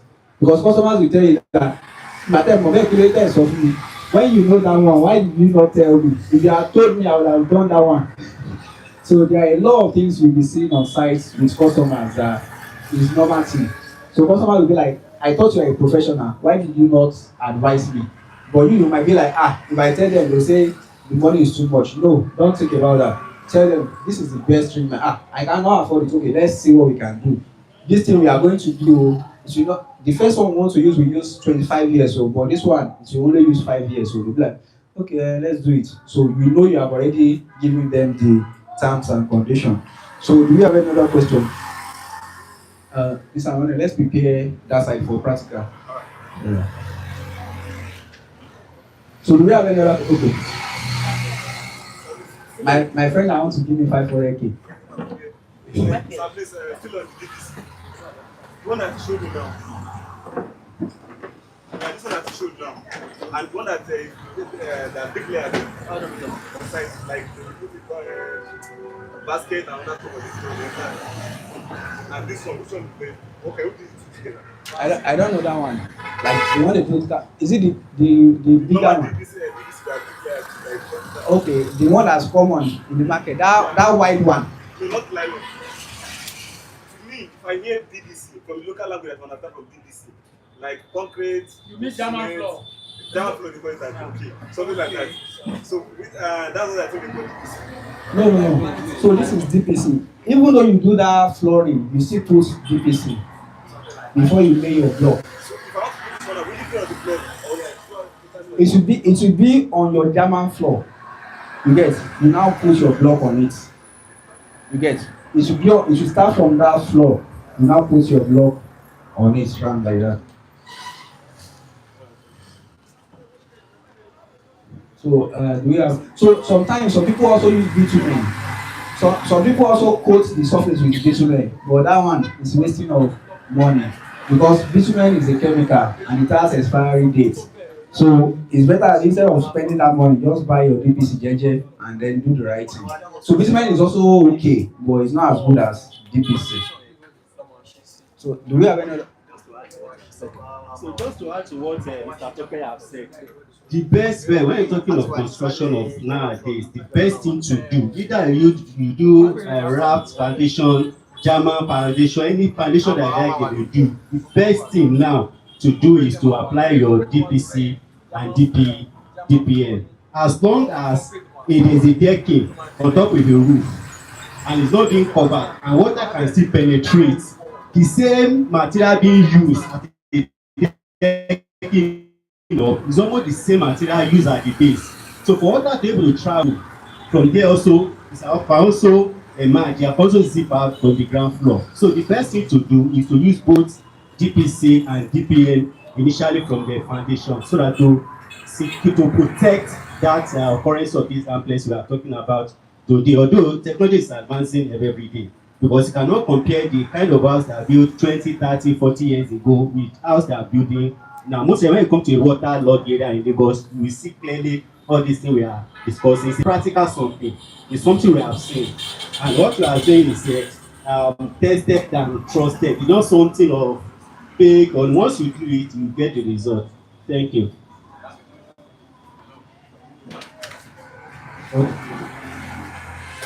Thanks very much. Mark, the new site, with the introduction of the DPC and the DPM, that means DPC for the block and the DPM for the ground surface. Do we still need to apply to Tope and crystal foot? So far we know there will still be contact with the ground and the wall of that house through plastering. Do we still need to apply the coastal cane and crystal coat on the block surface before the plastering? Do we still need that? What from my experience, Once you put once you put DPC, you don't have anything to worry about. The only place you might have issue is where the DPC did not reach. That is any material below the DPC, that's where you have problem. But any material above is usually, as long as there's no sand above that DPC, from experience you won't have the issue. Just to perfect what my other have said, there's a project we have at time now in Lagos. I think we went together with my friend here. That place is a 3-story building, still under construction. in the process of building erecting the what they call the decking, what they did is that they mix chemical with the mixing when they are doing the concrete. After that again, they apply another chemical, waterproof chemical that is not efficient as this one we are talking about. When we got there, we noticed that the water is still seeping inside on the building. What we recommend for them is still ongoing project and we still have at hand. What we recommended to them now is that despite they have put it, we are recommending to them to use DPC, DPM on it everywhere to do everywhere before they will now recast or refloor it again, because the best method to use is that DPC and DPM. Okay. Thank you. Thank you very much. Do you have any other question? Oga organizer, everything power. Now, I finish us. Abeg, give us small menu now. So I hope all of us are registered. Do we all write our name there? If you no write your name, you no go get cap o. And if they give you cap, you no wear am, I go collect am back before you go.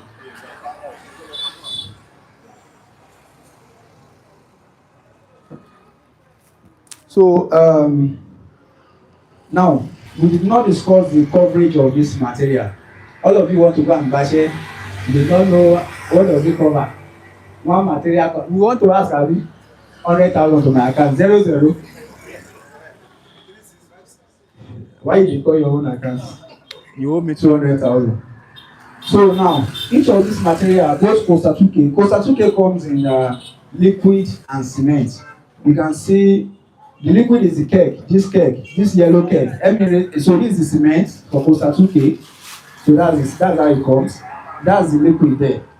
So it's a 2 components. That's why they call it 2K, 2 components. So that's the keg there. That's the liquid. So you mix the liquid with the cement. We are going to do the practical. Then crystal coat only comes in 1 component. So it's powder as well. It's inside this place. You mix it with water. So that's what you do for the so each of them, crystal coat will cover 10 square meter. Crystal coat will cover 10 square meter. So the crystal coat will cover 10 square meter. Costa 2K too will cover what? 10 square meter. Though it covers more than that, but if you want to tell customer, you do what? 10 square meter. And it's easy for your calculation as well. So let's say you get to a site for your inspection now, you want to measure the total area that's affected. You take your measuring tape, you measure the height. Now the height you will take will be the height of the highest place. You know, when there's spinning wall, the wall will not just spin at a similar interval. So some on the wall now, in some cases you see it will peel here, another place it will peel here, another place it will peel here. But what you do is you pick the highest point. Okay, you pick the highest point. You add 1 feet to it. If you want to treat, you add 1 feet to the highest point. Let's say this is 1 feet. That's what you use to treat the whole place round. So now, on average, for a room up to window level, you will need 1 Costa 2K, 1 crystal coat. Do we get it? Like you want to do quotation for somebody now. How many Costa 2K will be enough for 3-bedroom flats if the dampness is up to window level? But you know that okay, sitting room is big, but you know I told you that it covers more than 10 square meter. So that small extra will cover the extra space in the sitting room. So that's how to quote. But for the outside, it's better to take the measurements round. You take the length of the wall, and then you take the height of the highest point. So you times it. That's what. Let's say when you take the length from here to here is like 5 meters. So that's 5 meters. Then the height. Usually dampness in most places that you see it should not be more than 1.5 in height. 1.5 meters in height. So let's say times. But in most cases you see 1 meter, 1.2, 1.5. So let's say it's 1 meter, 1.2. So you just times these two together. That will give you the total square meter of that side. Then you go to the other side again. You do the same thing. So let's say that one too is 7 times 1.2. That let's say a house has 4 corners. So this one too, let's say 5 times 1.2. Let's say this one to 7 times 1.2. So what you get here, so you just add everything together. That will give, let's say at the end of the day, you get 35 square meter. So this 35 square meter now, you divide it by 10 because we said one can cover what? 10 square meter. That means what? 3.5. Oh? But Mr. Tope does not sell 0.5 costa 2K. That means what? You round it up. That's 4 costa 2K, 4 crystal coast. So don't say, I know customer in shaving. I don't want them to buy more. Let them just buy 3. They will hold your shirt and say, you are the one that say Mato. So that's how you do the calculation, and then you can do your treatment. So I actually did something that's very fantastic. We've never done this before. We've never done this before. I actually did an estimate of material that you will need.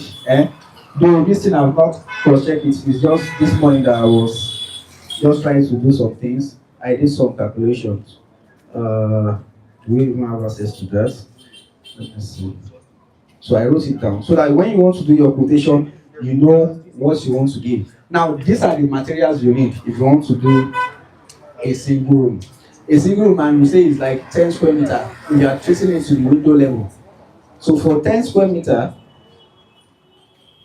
you will need what? 1 coaster 2K. Let's say you want to treat a single room. So that's 1. So 1 crystal coat, that's 2. So you will need sand. You need about 2 bags of cement. Between 1.5 to 2 bags, but nobody go tell you say you should write 1.5. So 2 bags of cement. So for plaster sand, you need about 10 bags of plaster sand.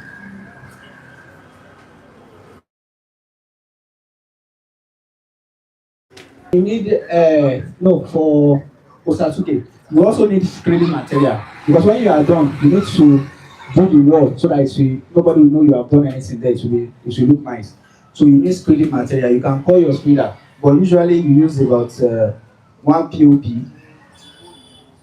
1 bucket of POP screen, and is it 2 cement or 1 cement? Or that screener? 1 cement will be enough. So 1 cement. So for me, in my calculation, I put 2. I mean black cement. The top one, how many kg?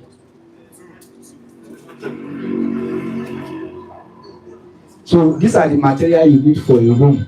So it's now left for that's 10 square meter. That is a room, up to window level. Now, what are you using all this material for? Costa 2K and crystal coat. After you remove the plaster, that's what you use to coat the wall. That one is soft. Now after that, you need to replaster the place back. That's where you need 2 bags of cement. Oga Ewa, she 2 bags mato. He's our bricklayer, he's our person, he's our engineer when it comes to all those like so 10 bags of plaster. So 8 to 10 bags, but me I will write 10 bags. So to plaster the wall. Then when you now plaster the wall, don't say you want to go and screed the same day. Don't go and screed the same day, because the water from the plaster, it will soak the screed, and you are trying to solve water problem. So you wait for, let's say, theoretically, you wait for 3 weeks, but most customers will not wait. So 2 weeks, a week to 2 weeks. When you see that the wall is dry, you can do your screeding. So that's when you put screeding. You people are supposed to pay me for this thing now. This mathematics that I do for you. Say now, don't worry what you spend. Okay, you know.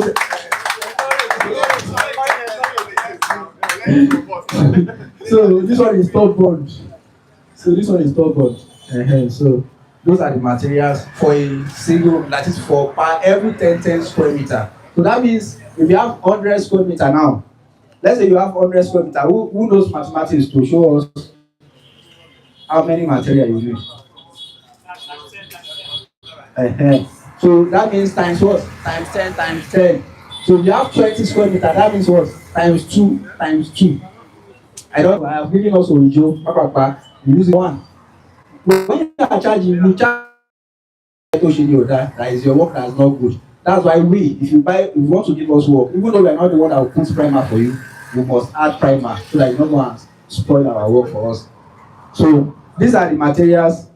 So you charge for, there's no space again, I don't want to rub this in. You charge for removal of plaster, you charge for crystal coat application, you charge for coastal 2K application, because all these things you are not doing everything in the same day, on the same day.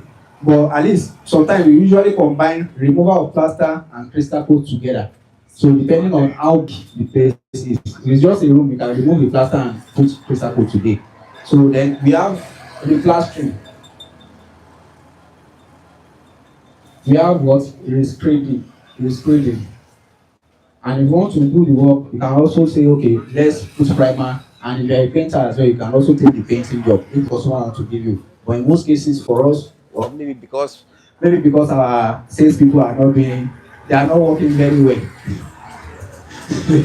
So most time, customer will just give you damp treatment work alone. They will not give you paint. But sometimes they'll say, do damp treatment, do painting. So, sorry, I'm supposed to tell us the opportunity in the business, but sorry, that's how I used to do my presentation. I will first tell you the money in it so that you can be like, I was giving you. But now I try to, because we are in the clinical era now. So now the opportunity, so these are the things you charge for. So you are the one that will now know that, okay, this work now, it will take 3 days to finish it. How many workers do I want to put on site? How much am I paying them? Okay, what is my own profit? Now let's say for a room now, from our own experience, for a room, you will need about 2 people on site for removal of plaster for a room. Or if you want to do rugged work, 1 person for rugged work. So it's not everybody that wants to do rugged work again. So you need 2 people for removal of plaster for a room, that's 10 square meter. For crystal coat application, 1 person can do it, but usually we use 2 people. For coastal 2K, we also use 2 people. For rescreening, 1 person can do rescreening, depending, but we will use 2 people. Then, replastering, about 2 people, your 2 people can complete 1 room. So this, so 2 people. So you now say, okay, how much do you want to pay people per day? 10,000, 15,000, 20,000. In most, let me just give you a joke. In most area in Nigeria, people charge 12,000, 10,000 for labor per day, 15,000.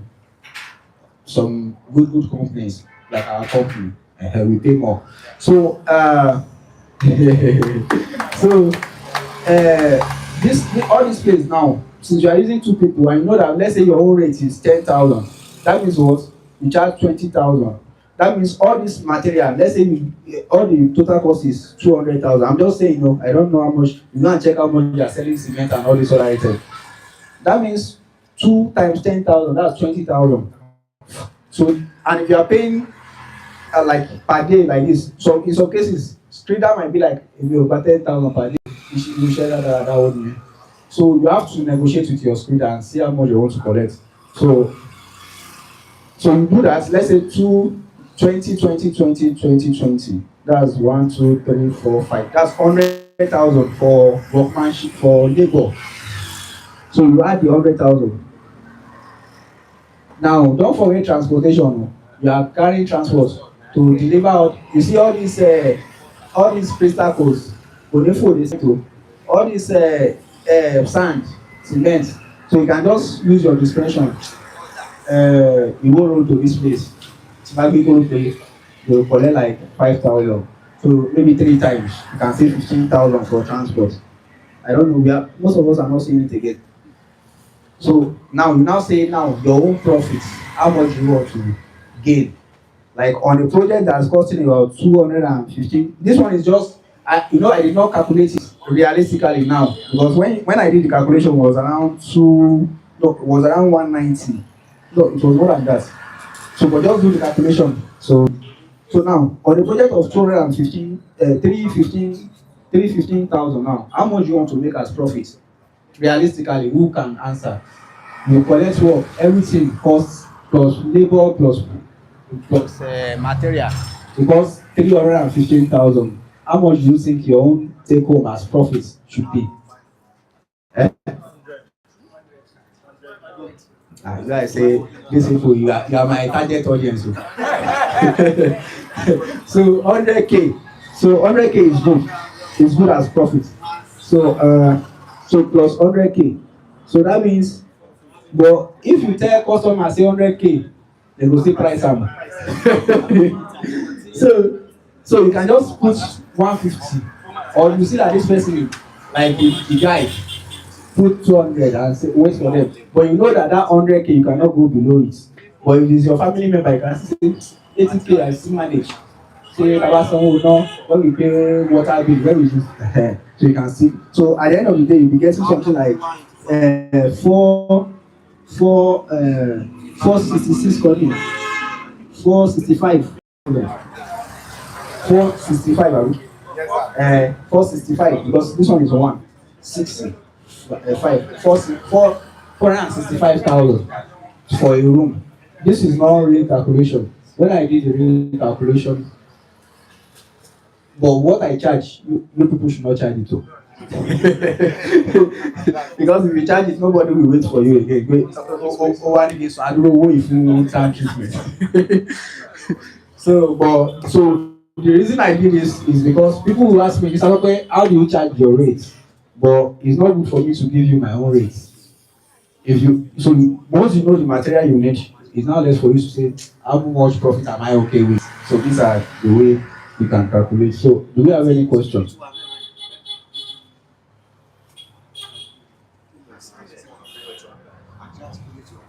So but this is not real number.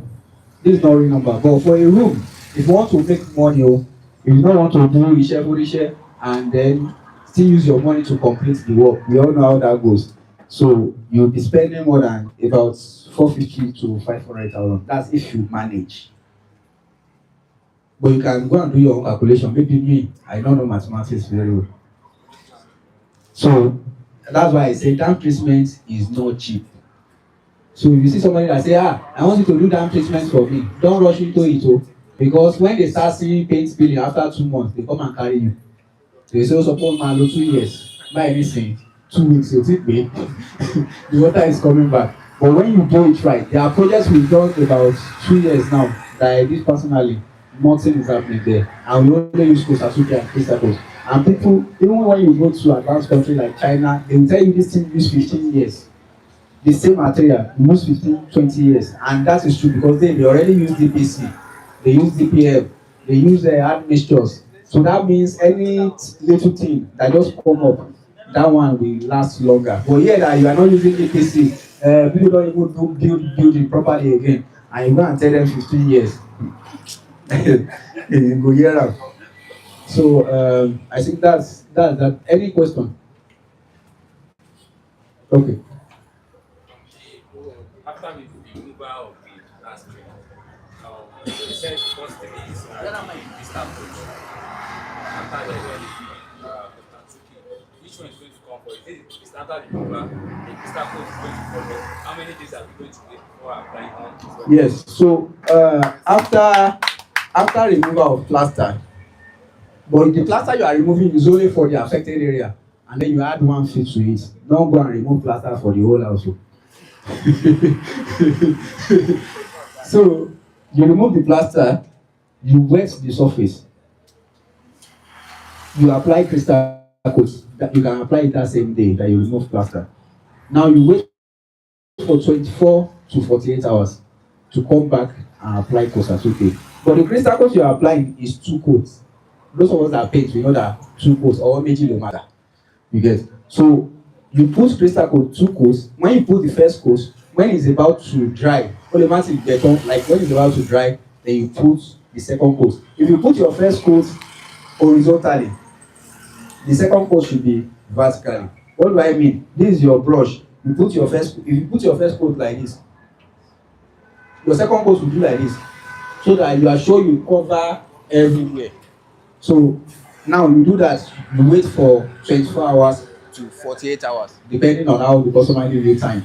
So the reason is that all this material they need time to cure, to be strong. So after that you now put poster 2K after 48 hours. Then you also do the same 2 coat as well. So you also wait for it to cure for like 24 to 48 hours, and then after that you now come and do your plastering.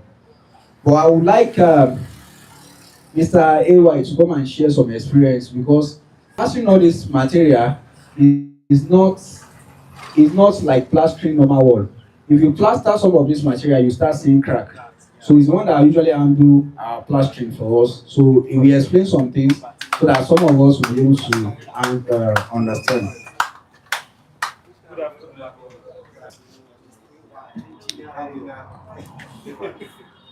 When it comes to dampness in the system, you have to follow the procedure and every steps. So when it comes to plastering aspects, your mixing, your cement and your sand mixing should not be one thing. You understand me? You have to sir? Okay, the ratio should be 5:1. 5 5-1, that means bag 5 bags of, sand, because I told somebody sand. 5-1, I go and carry 5 wheelbarrow and 1 cement. 5 bags of sand, plaster sand, and 1 bag of cement.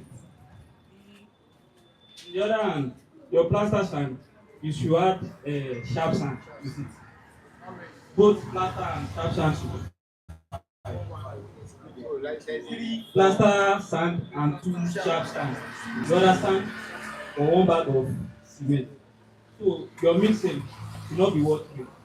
Let it thick, because the chemical we apply on the wall, I mean the crystal coat and coastal socket. I don't know how to It's slippery. Oh man, yo. so your plastering with What get here? It's slippery.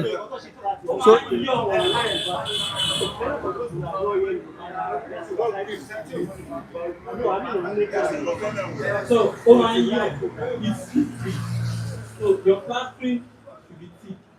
So once you are doing you are doing it like this. If the chemical on the wall makes your cement falling off. You understand? So you have to mix it thick before you let them start your plastic. You understand? Ẹ bá fẹ́ mix cement yín ẹ jẹ́ kó thick and ratio cement yín kó jẹ́ 3 plaster sand, 2 sharp sand, 1 bag of cement. Ẹ bá dẹ̀ ti mix ẹ jẹ́ kó thick kó má lómi kó dẹ̀ pure dada ìjọ tí mixing wa kó darapọ̀ dáadáa kó circulate ètò bẹ̀rẹ̀ ṣe yìí.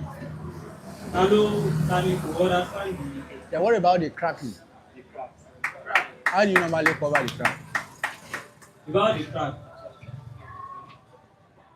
crack, after your filling, your first filling, you pass through a lot, not only one filling. After your first filling, you have to fill it lightly to avoid cracking. So you have to leave it for some minutes to dry it up first. So the second filling will be your ranging, what's it called? Your ranging level. So after that, you will still leave it for some minutes to dry up before shining. But there are some sand, we met different sands. There are some sand that quickly dried up. So if you jam any sand that quickly dried up, or at least you have to leave it to dry up first to avoid cracking. And make sure you apply sharp sand. It's useful. Sharp sand will make you avoid it. You will avoid the cracking. Because sharp sand hold it well, hold it stronger than ordinary plaster. After that, you have more verification. Your plaster, your shining. If you can make use of when it's coming to shine, if you can make use of ordinary cement. You can make ordinary cement to shine it. I don't know, maybe you people get me. Like when it comes to shining, like you are learning it. Shining, you can make use of ordinary cement, or you can add a little sand to your cement to make it shine more than you expect. To make it more smoother. Smoother. Yes. You understand? Smoother. And you brush it after after the shining. You have all this procedure you are passing. You have to let this to dry up first. You have to leave it dry, well dry, before you can do your finishing or any other thing.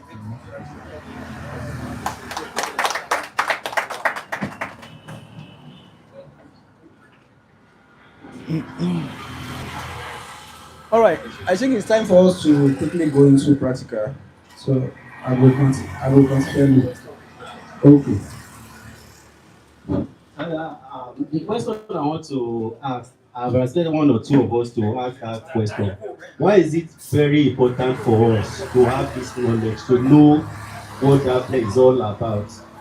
If there's a effect, there's something, there's a problem solving, there's something that is causing problem for that I want to solve. What are the problems that this damn place will cause for once we do not prevent it? So maybe that is the question I want to direct to Mr. Tope to let us know the effect once we fail to do the correction of this on the wall.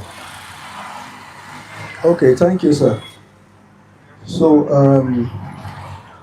if we did not treat dampness properly, your clients will keep wasting money, and then they will blame it on you, and then you might end up in that place that most people don't want to go to. So they say you call yourself professional. You say we should use trading. You call yourself professional. You say don't worry, use Tupo. You call yourself professional. You say don't worry, put Tyrone. And then every material, and then they will say what one liar or to charge you workmanship. So they will carry you. So if you do not properly, for house owner, the paint will be peeling. The design you put, whether it's too cold, we have issue. So be falling off. Your plastering will be having issue. If you sustain, especially for rising down over a period of time, the structural integrity of the house will be weakened. That's why you see some houses, they will do like this. They are not fighting wall. Oh. They are not fighting wall. So some houses will be sinking in different patterns that you'll be seeing. So it's very important that you spend the money today, treat it right. We have a slogan, treat it once and treat it right. Because the price of cement tomorrow is not the price of cement today. So thank you. So let's move to practical. Also, the health challenge of Yes, so there are also health challenges. Like if there's mold on your wall and then you did not treat it, you have respiratory issue. You have skin rashes. You can have some rashes that will not go away. You treat it today, it comes back tomorrow. You'll be having different illness. You treat it today, next month you still come back to the same sick bed, especially for houses that have young children and adults that have weak immune system. So those are some of the issues you have. Plus the fact that it doesn't look good on your wall, which is why most people want to treat it. It's not a vitamin, it's a painkiller. So that's why the opportunity is there. And very soon, let me advertise for free. Very soon, I'm planning on organizing, like creating an online course for professionals so that I want it to be detailed. I'm supposed to have done it about 2 years ago or last year. But the time is not there. But very soon I'll work on it so that we have a complete system where you have both the theory. We've talked about a lot of things here, but you have the recording of everything. You can always back to it. You also have what they normally do, use cases like, okay, this is the site we work on, this is how we work on it, this is what we did, this is what we observed when we got here. This, when you have those practical knowledge as well, like on site experience, so it will also help you. So it's something we are also working on. So if you are not following us yet on social media, it will be good to follow us. So all the people on their top team, please let's stand up.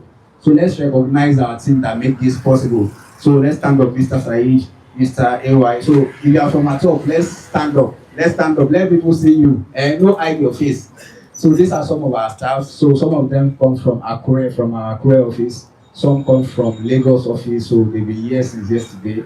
Some come from Abuja because we are planning on our Abuja office very soon. So let's clap it up for them. So all those things that you see Mr. Tope posting online, so it's not just Mr. Tope. So, and these are not all our team. We have some people in our stores. We have people working on content currently that they are like, as we are doing this program, you can still check our page. People are still posting content. So it's not just one person's work. So when you see Mr. Tope shouting up and down, you don't need to have alone, you won't die. So these are the people that make it possible. Let's clap it up for them again. All right, thank you. So let's move on to the okay, before we clap it up, the person that hosts us, that brought this thing for us, I don't even know how much they are renting this thing. So he's the one that controls Armstrong Paint, therefore in Ibadan here. So he's the backbone behind the program. So all the menu, all the chairs, everything. So he's the one in charge of our store in Ibadan here. So if you need paints, you need Kosatuke, Crystal Coat, you need DPC, you need damp master, any of our material, mold defense, you can always get it at this store, which is why we choose to hold the events here. And if you also need money, contact him. So he's the person of Mr. Sulaiman. So he's the person of Mr. Sulaiman. Mr. Sulaiman, let us.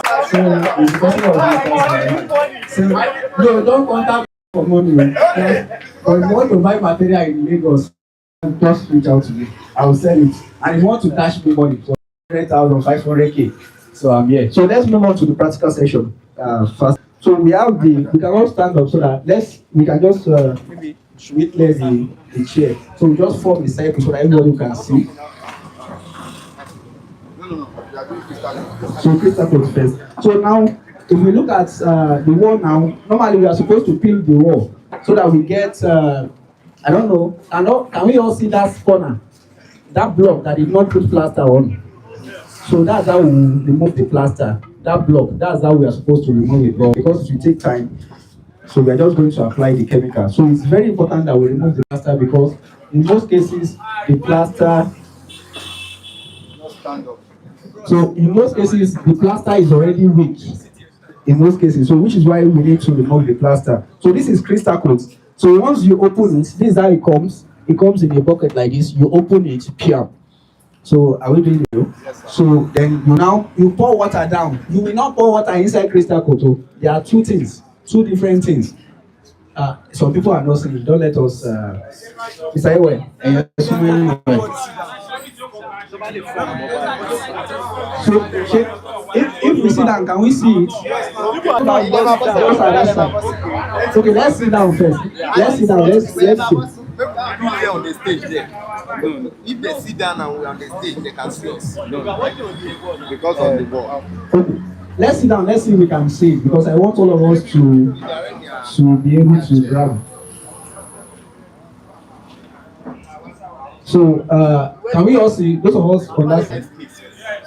Please let's sit down so that everybody will see. Okay, okay. I want to let him out. Okay. Can we all see? So this is a crystal coat. Can we see the bucket? So let's bring one bucket of crystal coat. So we'll put it on it. So you can see. So can we all see crystal coat now? So it's the first one we use. Remember we said you will peel off the plaster, not the paint. Some people will come back and say, should I just remove the paint alone? You just do what my people will call ojobo work. So you remove the plaster, like, to get the best result. And there are two reasons why you are doing that. The first reason is that in most cases the plaster is weak already. And the second reason is that if you apply it on the wall like this, that place will be taller. It will chest out than the other part of the house that you did not treat. So it's better to just reduce the thickness of the wall first, apply what you want to apply, replaster it so that it will rhyme with the place you did not treat. So you just say, this place is flat already now. You now want to put chemical, fiam, put another one, fiam. All those bread, don't mind joking. That's how your wall will look like. So it's very important that you remove the plaster. Let's say this is where the wall is affected. Add your 1 feet to it. So you apply the wall round like this. Then you remove the plaster. Then you now put your crystal coat. Now, so this is how you mix crystal coat. Crystal coat comes in powder form. This is how it is. So powder form like this. So for the powder now, you will not pour water inside the powder. You will not get a good mix, especially if you don't have a mixing machine. You put water down, you now be putting, it's like you are doing eba, but most people have different way of doing eba.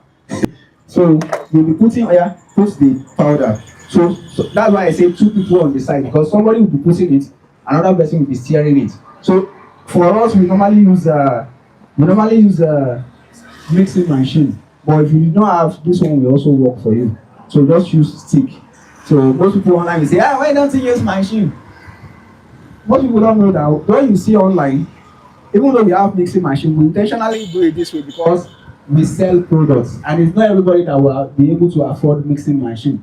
If every time you are selling a product, you are using mixing machine, people will be like, the product here, the mixing machine.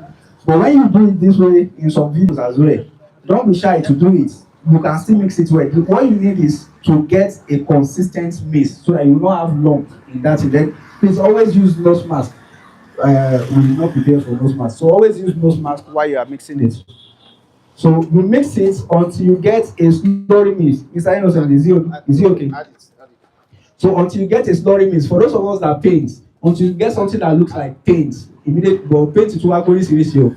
But this is Armstrong paint, sir. And that told me about Armstrong, we know that na quality paint. So when you open Armstrong paint, that once you see that level of thickness in this, you can use it. Well, we are going to show us. Is it okay like that? Should we add more? So just more. You cannot even finish this one for this. I think it's okay like that. So, but theoretically, you use 7 liters of water to 1 bucket of crystal coat. Do we get it? 7 liters of water to 1 bucket. But you say, just put water down, then be putting it. So that's why we say don't pour water over crystal coat. So until you get, let's show this particular mix. So it doesn't need to be too thick. Though there are 3 different ways you can apply crystal coat. You can use roller, you can use brush, and you can use trowel. So if you want to use roller and brush, this one is okay. If you want to use trowel, that means it needs to be thick and you are wasting material. Like one material. So this is how this one, you can make it a little bit thicker than this. Your own is just for you to coat all the walls. Now let's coat the wall. We are going to coat this place, just coat a square there.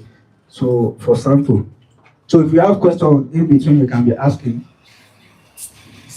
So the first coat is the horizontal you are doing now. So you can choose to do horizontal first or vertical, anyone. So this one now is doing vertical coat first. So it's doing is just the normal way you paint your paint, just coating. We will normally use brush. There's a big brush that we don't have here, that thick brush. So it's too watery, Abby. Don't waste our material, let them see. It's too watery. Should we add more? Add more material so that they will see, because we promise practical, be practical. I go to say Ijebu. Sorry, I'm out of Ijebu. Sorry, Ijebu people. So my friend married Ijebu. Ijebu people are nice.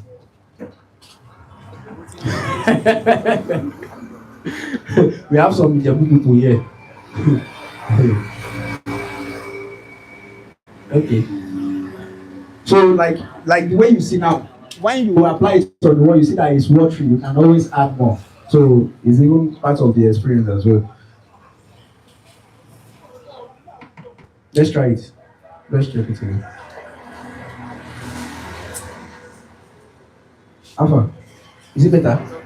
So it will coat. Your one is just to coat the wall, so it will dry on its own. So that's crystal coat. So some people will be like, this thing will solve dampness like this. Are you sure this thing will work? This thing that look like the chemical composition of that material alone. So there are some things we did not mention. There are 3 types of waterproof material. There's cementitious waterproof material, there's crystalline waterproof material, and there's acrylic based waterproof material. So this one we are using is crystalline. That's why they call it crystal coat. It's meant to enter inside the block. When you see block usually have pores over inside. That's why water is able to transport to travel inside the block. But this one will enter the block to block all those pores. That's the work. That's why you see that it's light like that. So it will do its work. Okay, is it not okay like that? Are we? Okay, let's do more. Let's do more so that they will be using it for sample. Yes.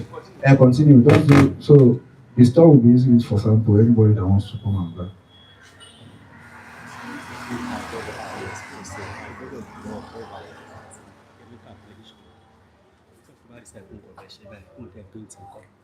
Okay. So, like we have mentioned before, so okay, after you do all this thing, you need to plaster over it. Like we said, all this material they don't like sun.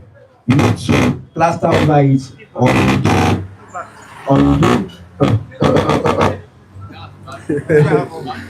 you do normal screening over it. So you need to plaster over it or you do normal screening over it. So okay, the battery is low. Don't worry, I think it's doing well again. It's working now. So just do a little bit to that side. You might not be able to. What's the time? I left my phone there. Okay. One there.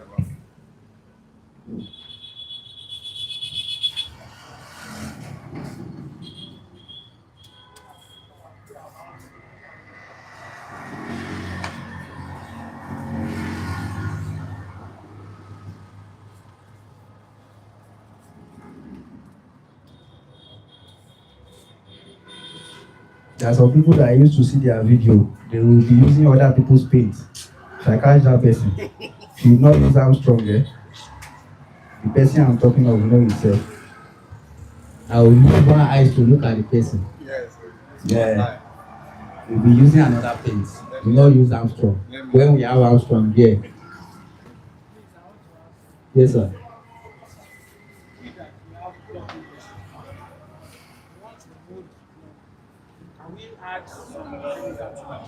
Yes. So there are chemicals you can use. We call them add mixtures. Add mixtures.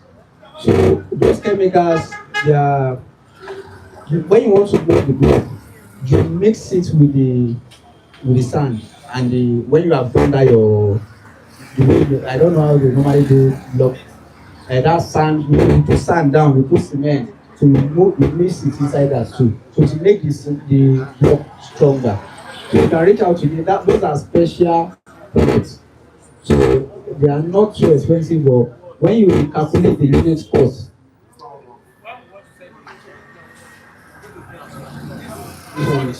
yes. So like all these construction companies like Julius Berger, that's what they use. Like you cannot go to any big construction site that they will not use admixtures. That's why most of them they will not use ordinary block from the streets. They will always do their own thing. And when you see the wall, you like there's something different about it. Even when they are doing casting, there are some admixtures they also add, and those ones also prevent water because it will reduce the pores, the holes inside the water. It will reduce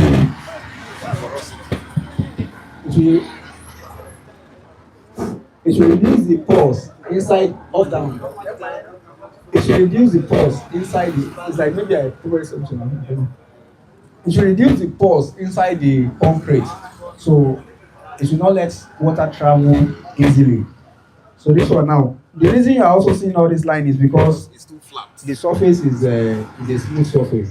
So you know we are supposed to put it on normal block.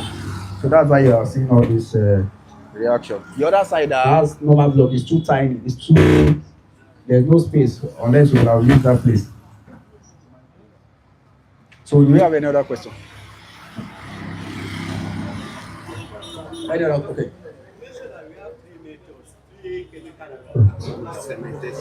Okay.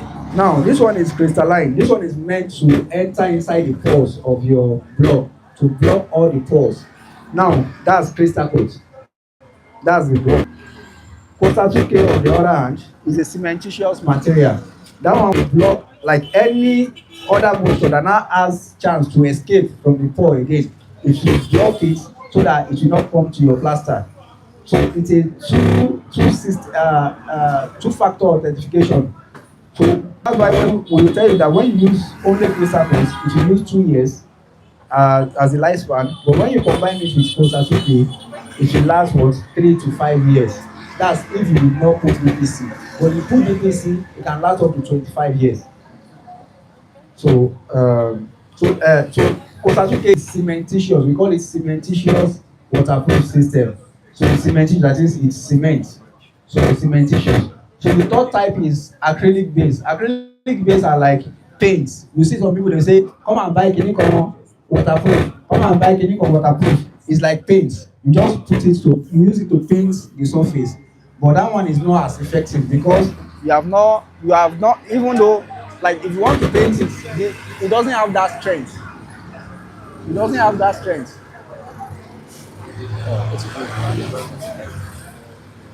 I think we can. I think we want to try right now. Let's try. Let's use map.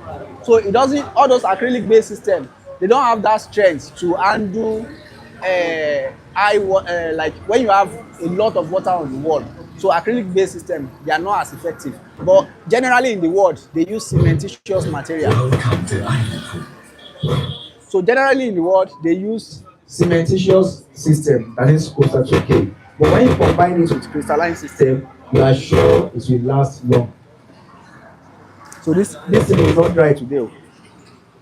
You don't want dry today. So after like now when you're on site, you see this one is still is because of the wall. So if it were to be on normal block now, you will see that it will be penetrating. You know, we told you, I said it will penetrate. No, there's nothing. It's tight. So it will penetrate inside, but because this one is on a painted wall, so it's not easy for it to penetrate easily. But it will still dry. But now when it dry now, we now do the second coat. You know, we do first coat like this. Second coat now, you do it. Show them the second coat. But you wait for it to dry. Like touch dry. We know what we mean by touch dry. That is when you touch it, it might not be fully dry, but touch dry. So you do that one. So that means you see all these spaces now, it will now cover it. That means you are sure you are covering everywhere. So that's what to do. So you do it for everywhere as well.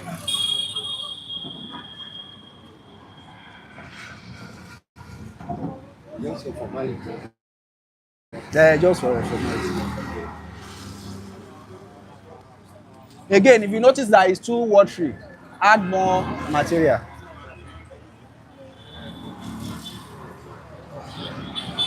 So the same way, after 24 hours, if you want to do the proper step, after 24 hours, you come back, you spray water on it. You spray water on it.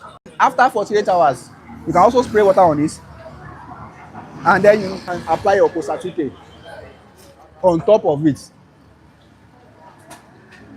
Are you sure we are going to be able? We won't be able to.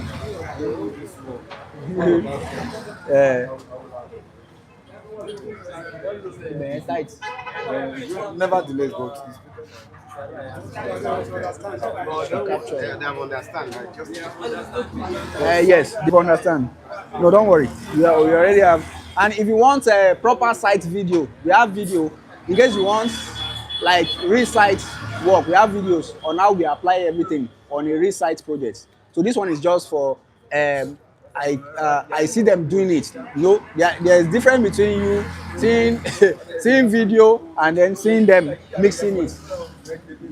So now after that, we'll now use we'll mix Costa 2K. So this is Costa 2K. This is the liquid. So this is the cement. So you put the liquid again inside one bucket. Then you pour the cement too. You mix it the same way. So then you apply it the same way. There's no magic there. So it's the same method, and then you get a fantastic result at the end of the day. So do we have any question?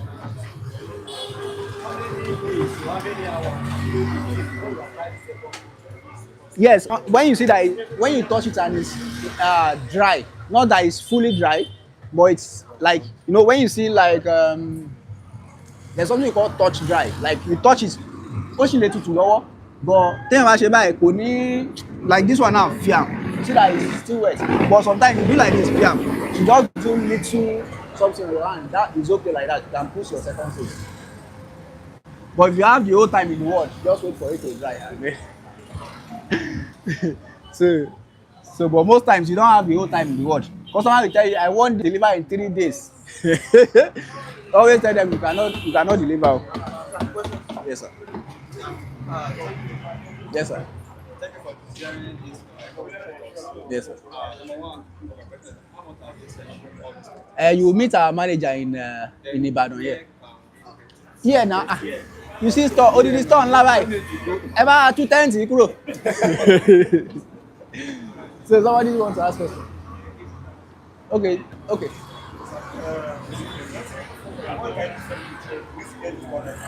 Yes, it comes together. Yes, it comes together. It's not expensive. Don't be afraid.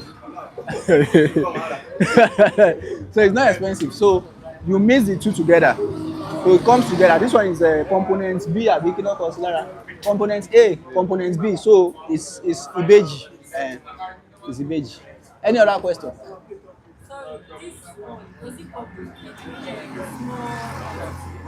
No, these are the standard quantity. No, these are the standard quantity. This one is 20 kg. It's not 20 liters, oh. Because when customers buy it, they'll be like, oh, it's kg, 20 kg. This one too is 20 kg. Yes, 20 kg. This one is 8 liters. It's not 10 liters, although they put it inside the 10-liter keg, but it's 8 liters. But it will be enough to mix this one. What you need is one of this to one of this.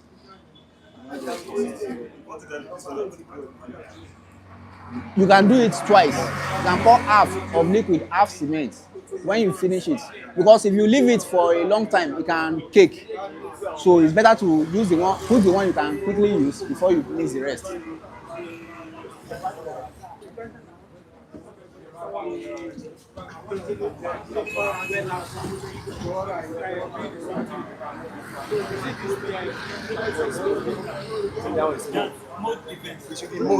Mode defense. That one is mode. That one is when you have all this black thing on the wall, small.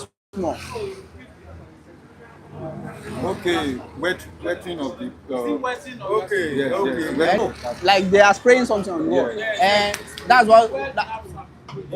That's what we say, that after 24 hours, you wet it with water. So would that be concrete? It goes strong. You wet it. It's like concrete. You wet it. How many years for the blocks?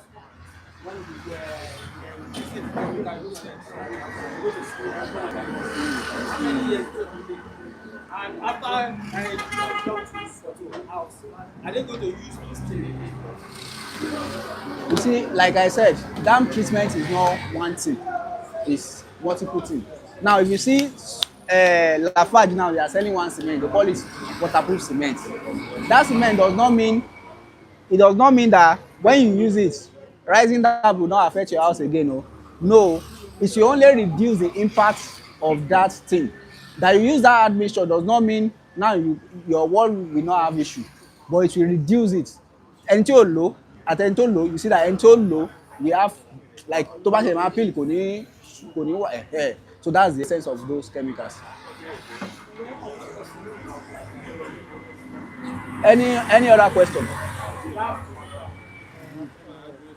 In a situation whereby Okay.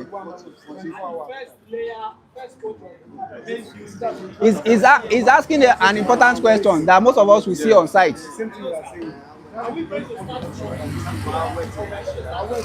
are going to start from the first coach. That means that's if you are putting DPC. But for that part, that lower part, you put Kosatuke and Crystal coat. You get? So you put Kosatuke and Crystal coat, and that means every 3 to 5 years, that person needs to be recoating it. Or when they see that the thing has expired, like the lower part. There is no DPC every 3 years, no, you coat everything that's affected.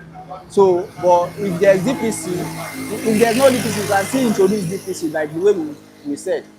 But that lower part, there's nothing you can do there. You cannot say you want to be, so you just be maintaining that part alone. But if there's sand that's covering that part now, you still want to protect it, that's when you can use bitumen. What's smelling? Sorry, my question is for a standard room, how many can this cover? One. 10 square meters. So for a standard room, up to window level, you need one of this and one of this. It should be enough. Then you still buy sand, you buy cement, because you are removing the plaster. So you buy sand, cement, and you rescript the place again. So, but you need one of this, one of this. This is with me. Àwọn question yẹn máa bá type ẹ̀ sí platform. Àwọn content nìyẹn. Yes. Yes. Yes. So now we are coming back to the wall that is already affected. So if we peel the plaster of the wall inside, are we going to peel more? Yes, if the outside is also affected, but there are some places that they already put tiles outside, and the owner does not want you to remove the tiles. So that way, you just apply it on the inside. But you put the DPC, there's a way we also do it. You just put the DPC on the inside. You just lay it to do the inside. But you know that tiles, over time, it will also have issue. But the best is still to cut the block to the other side and put your DPC jeje and you can even remove the tiles completely. Unless the person is afraid of rain splash, like the one we explained. That's when they leave the tiles. Any other question? Everybody just asking technical questions. Nobody say, how much are we going to make on this thing? You have said it, right? Okay. How you like a woman so? Before people will be like, this thing, can I make 1 million per month? For me, I just like the setting out.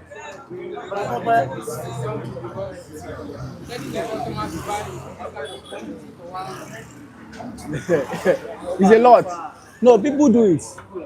People, like I told you, a company spent 51 million on dam treatment alone, and it's not wall, it's for roof alone. There's 51 million, and they are still spending. People spend 100 million on dam treatment. So now big man business. You say if you want to go meet customer, no, you will propose it to everybody. But I usually tell people, if you do 20 inspections, just know that maybe 1 or 2 will pay you. So that's what you should know. But that 1 or 2 that pay you, you must ensure that profit is there. You get? So that's dam treatment for. It's not everybody that can do it. It's not like paint that everybody can say, let me buy emulsion and just paint. Somebody wants to ask question. You buy this for me, all these cement, all this stuff. What is the Malenian for us? You meet our store manager. You are in Ibadan, Abi? You are in Ibadan. Mr. Sulaiman. Okay. We can save his number. The number is on the banner there. I think the number is for those in Ibadan. If you want to order, you want them to deliver to you. The number is 070. Number. Yes. Why? Wait. So if you want to buy paint too, we sell paint yo. Ẹ dákun, à ń ta ọ̀dà. Ọ̀dà tó dáa. Oh yeah. I have got the number.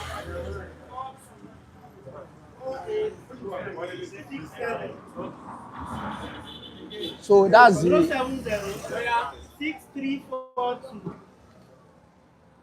4867. so they can help you deliver it. Say come again.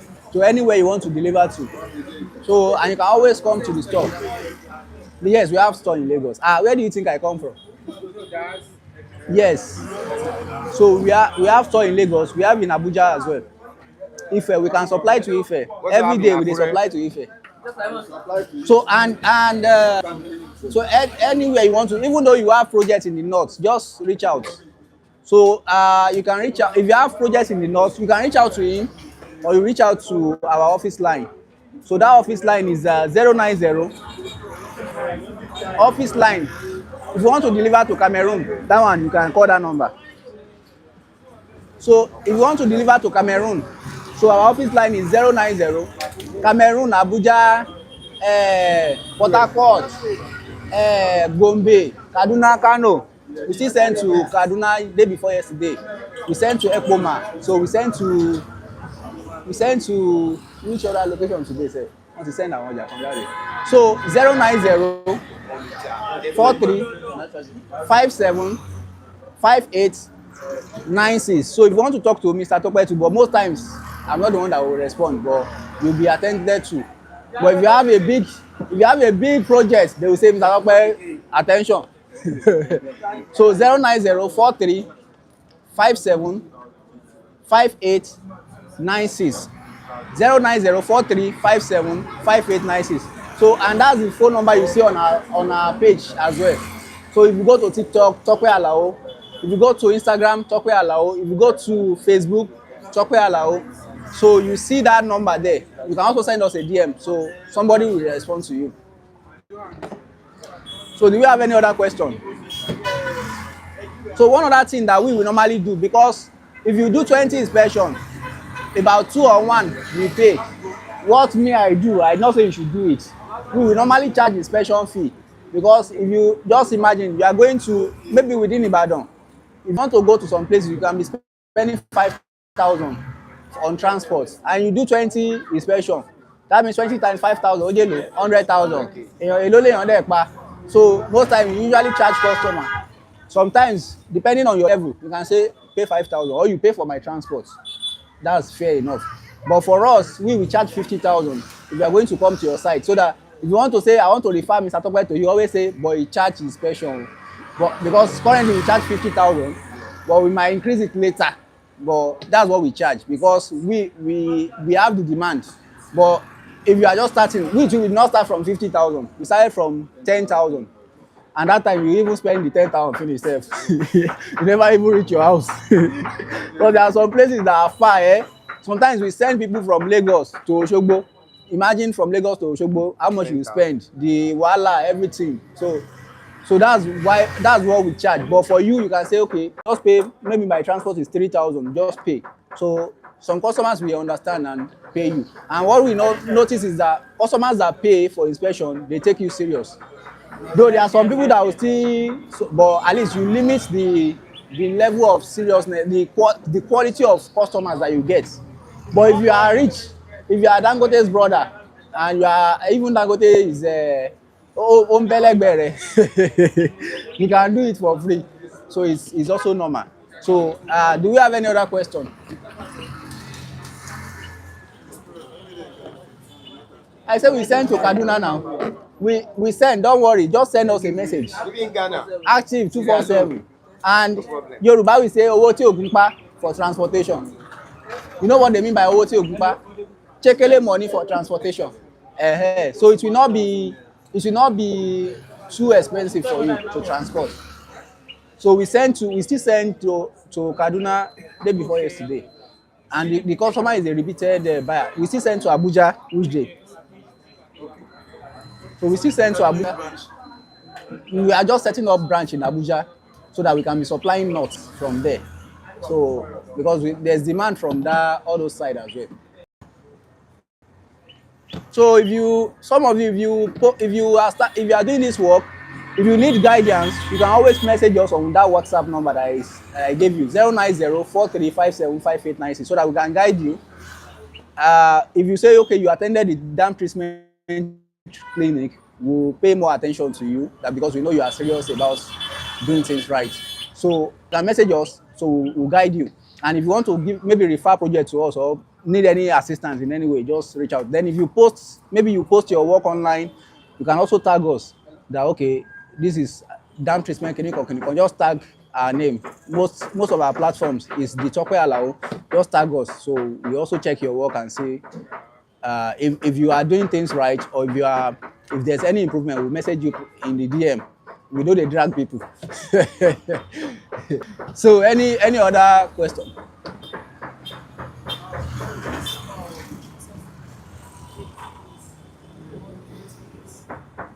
To do, abi, like 1 to 2 days.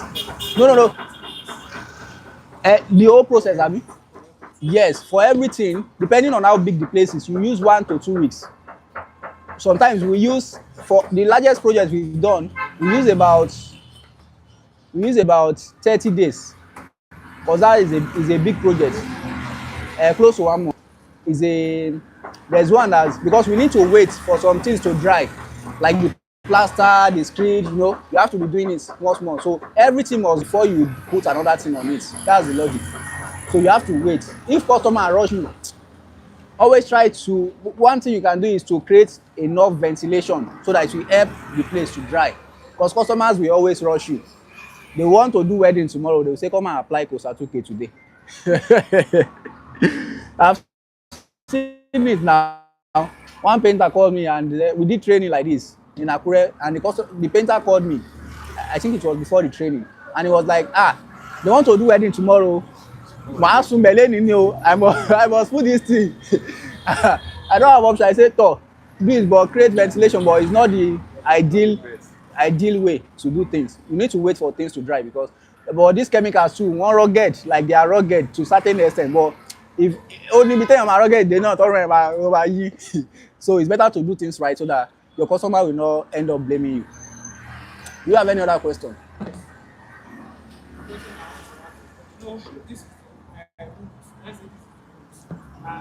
Let's say this is external wall. This is also external wall. And why this one is partitioning wall inside? Can we just apply the coastal 2K and the others to this external wall inside? It depends on where you want to treat. If all the walls are peeling and you want to treat, So they just starting of plastering, abi. Now, if you have used DPC, there's no need to use all these chemicals unless in your bathroom. Come ti lo DPC, you need àti tún fi Kosa 2K sí mọ́. Get, unless in the bathroom area. But some people will be like, I just want something to like two-factor authentication. You can still use it, but it's because it got too expensive. Then by calculate anything full large pets, you can be spending 1 point something on chemical alone. So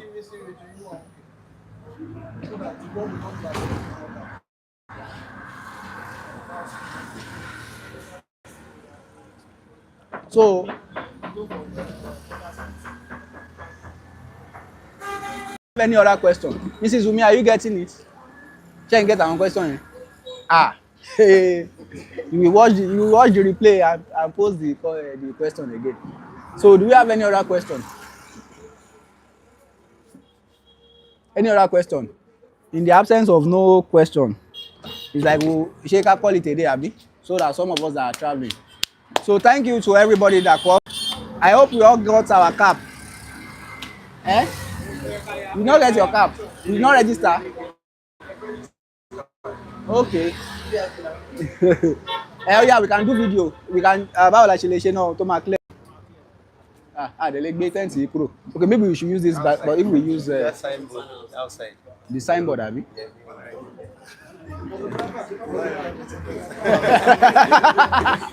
Exactly. Am I we can stay here once now. we remove this place, we can use that place. Let's remove it. Ká ló background there. Okay, a lè gbé tent síwájú àbí. Bóyá ká sáré òkè ó ti fẹ́ kú. No, ó ṣì máa. So thank you to everybody. Yes, sir.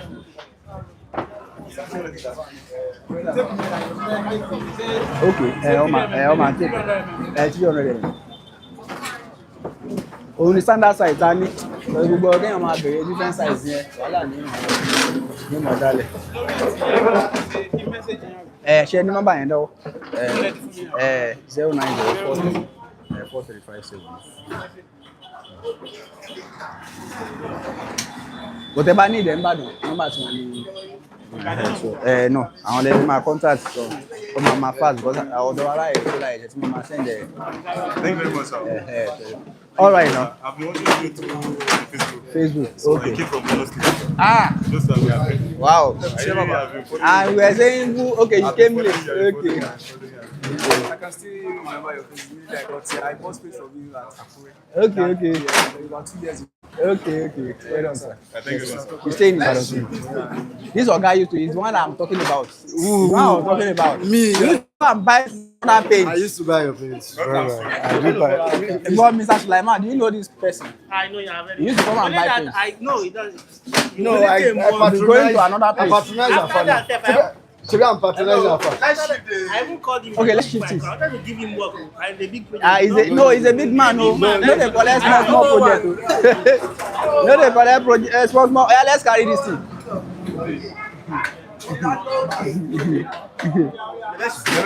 Oh yeah, let's shift it small. Okay.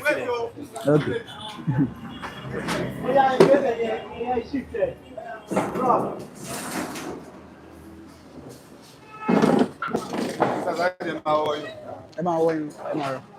Ṣó lọ díẹ̀? Ṣó máa lọ ṣá? It's okay, abi? Wọ́n ló ti wà okay. Oh yeah, let's line up. Who will be our videographer now? Oh yeah, let's line up. Kasa ṣe pápá. Kan lọ sí. Somebody came from Kaduna. It's not easy. Oh yeah, let's come and take the shots.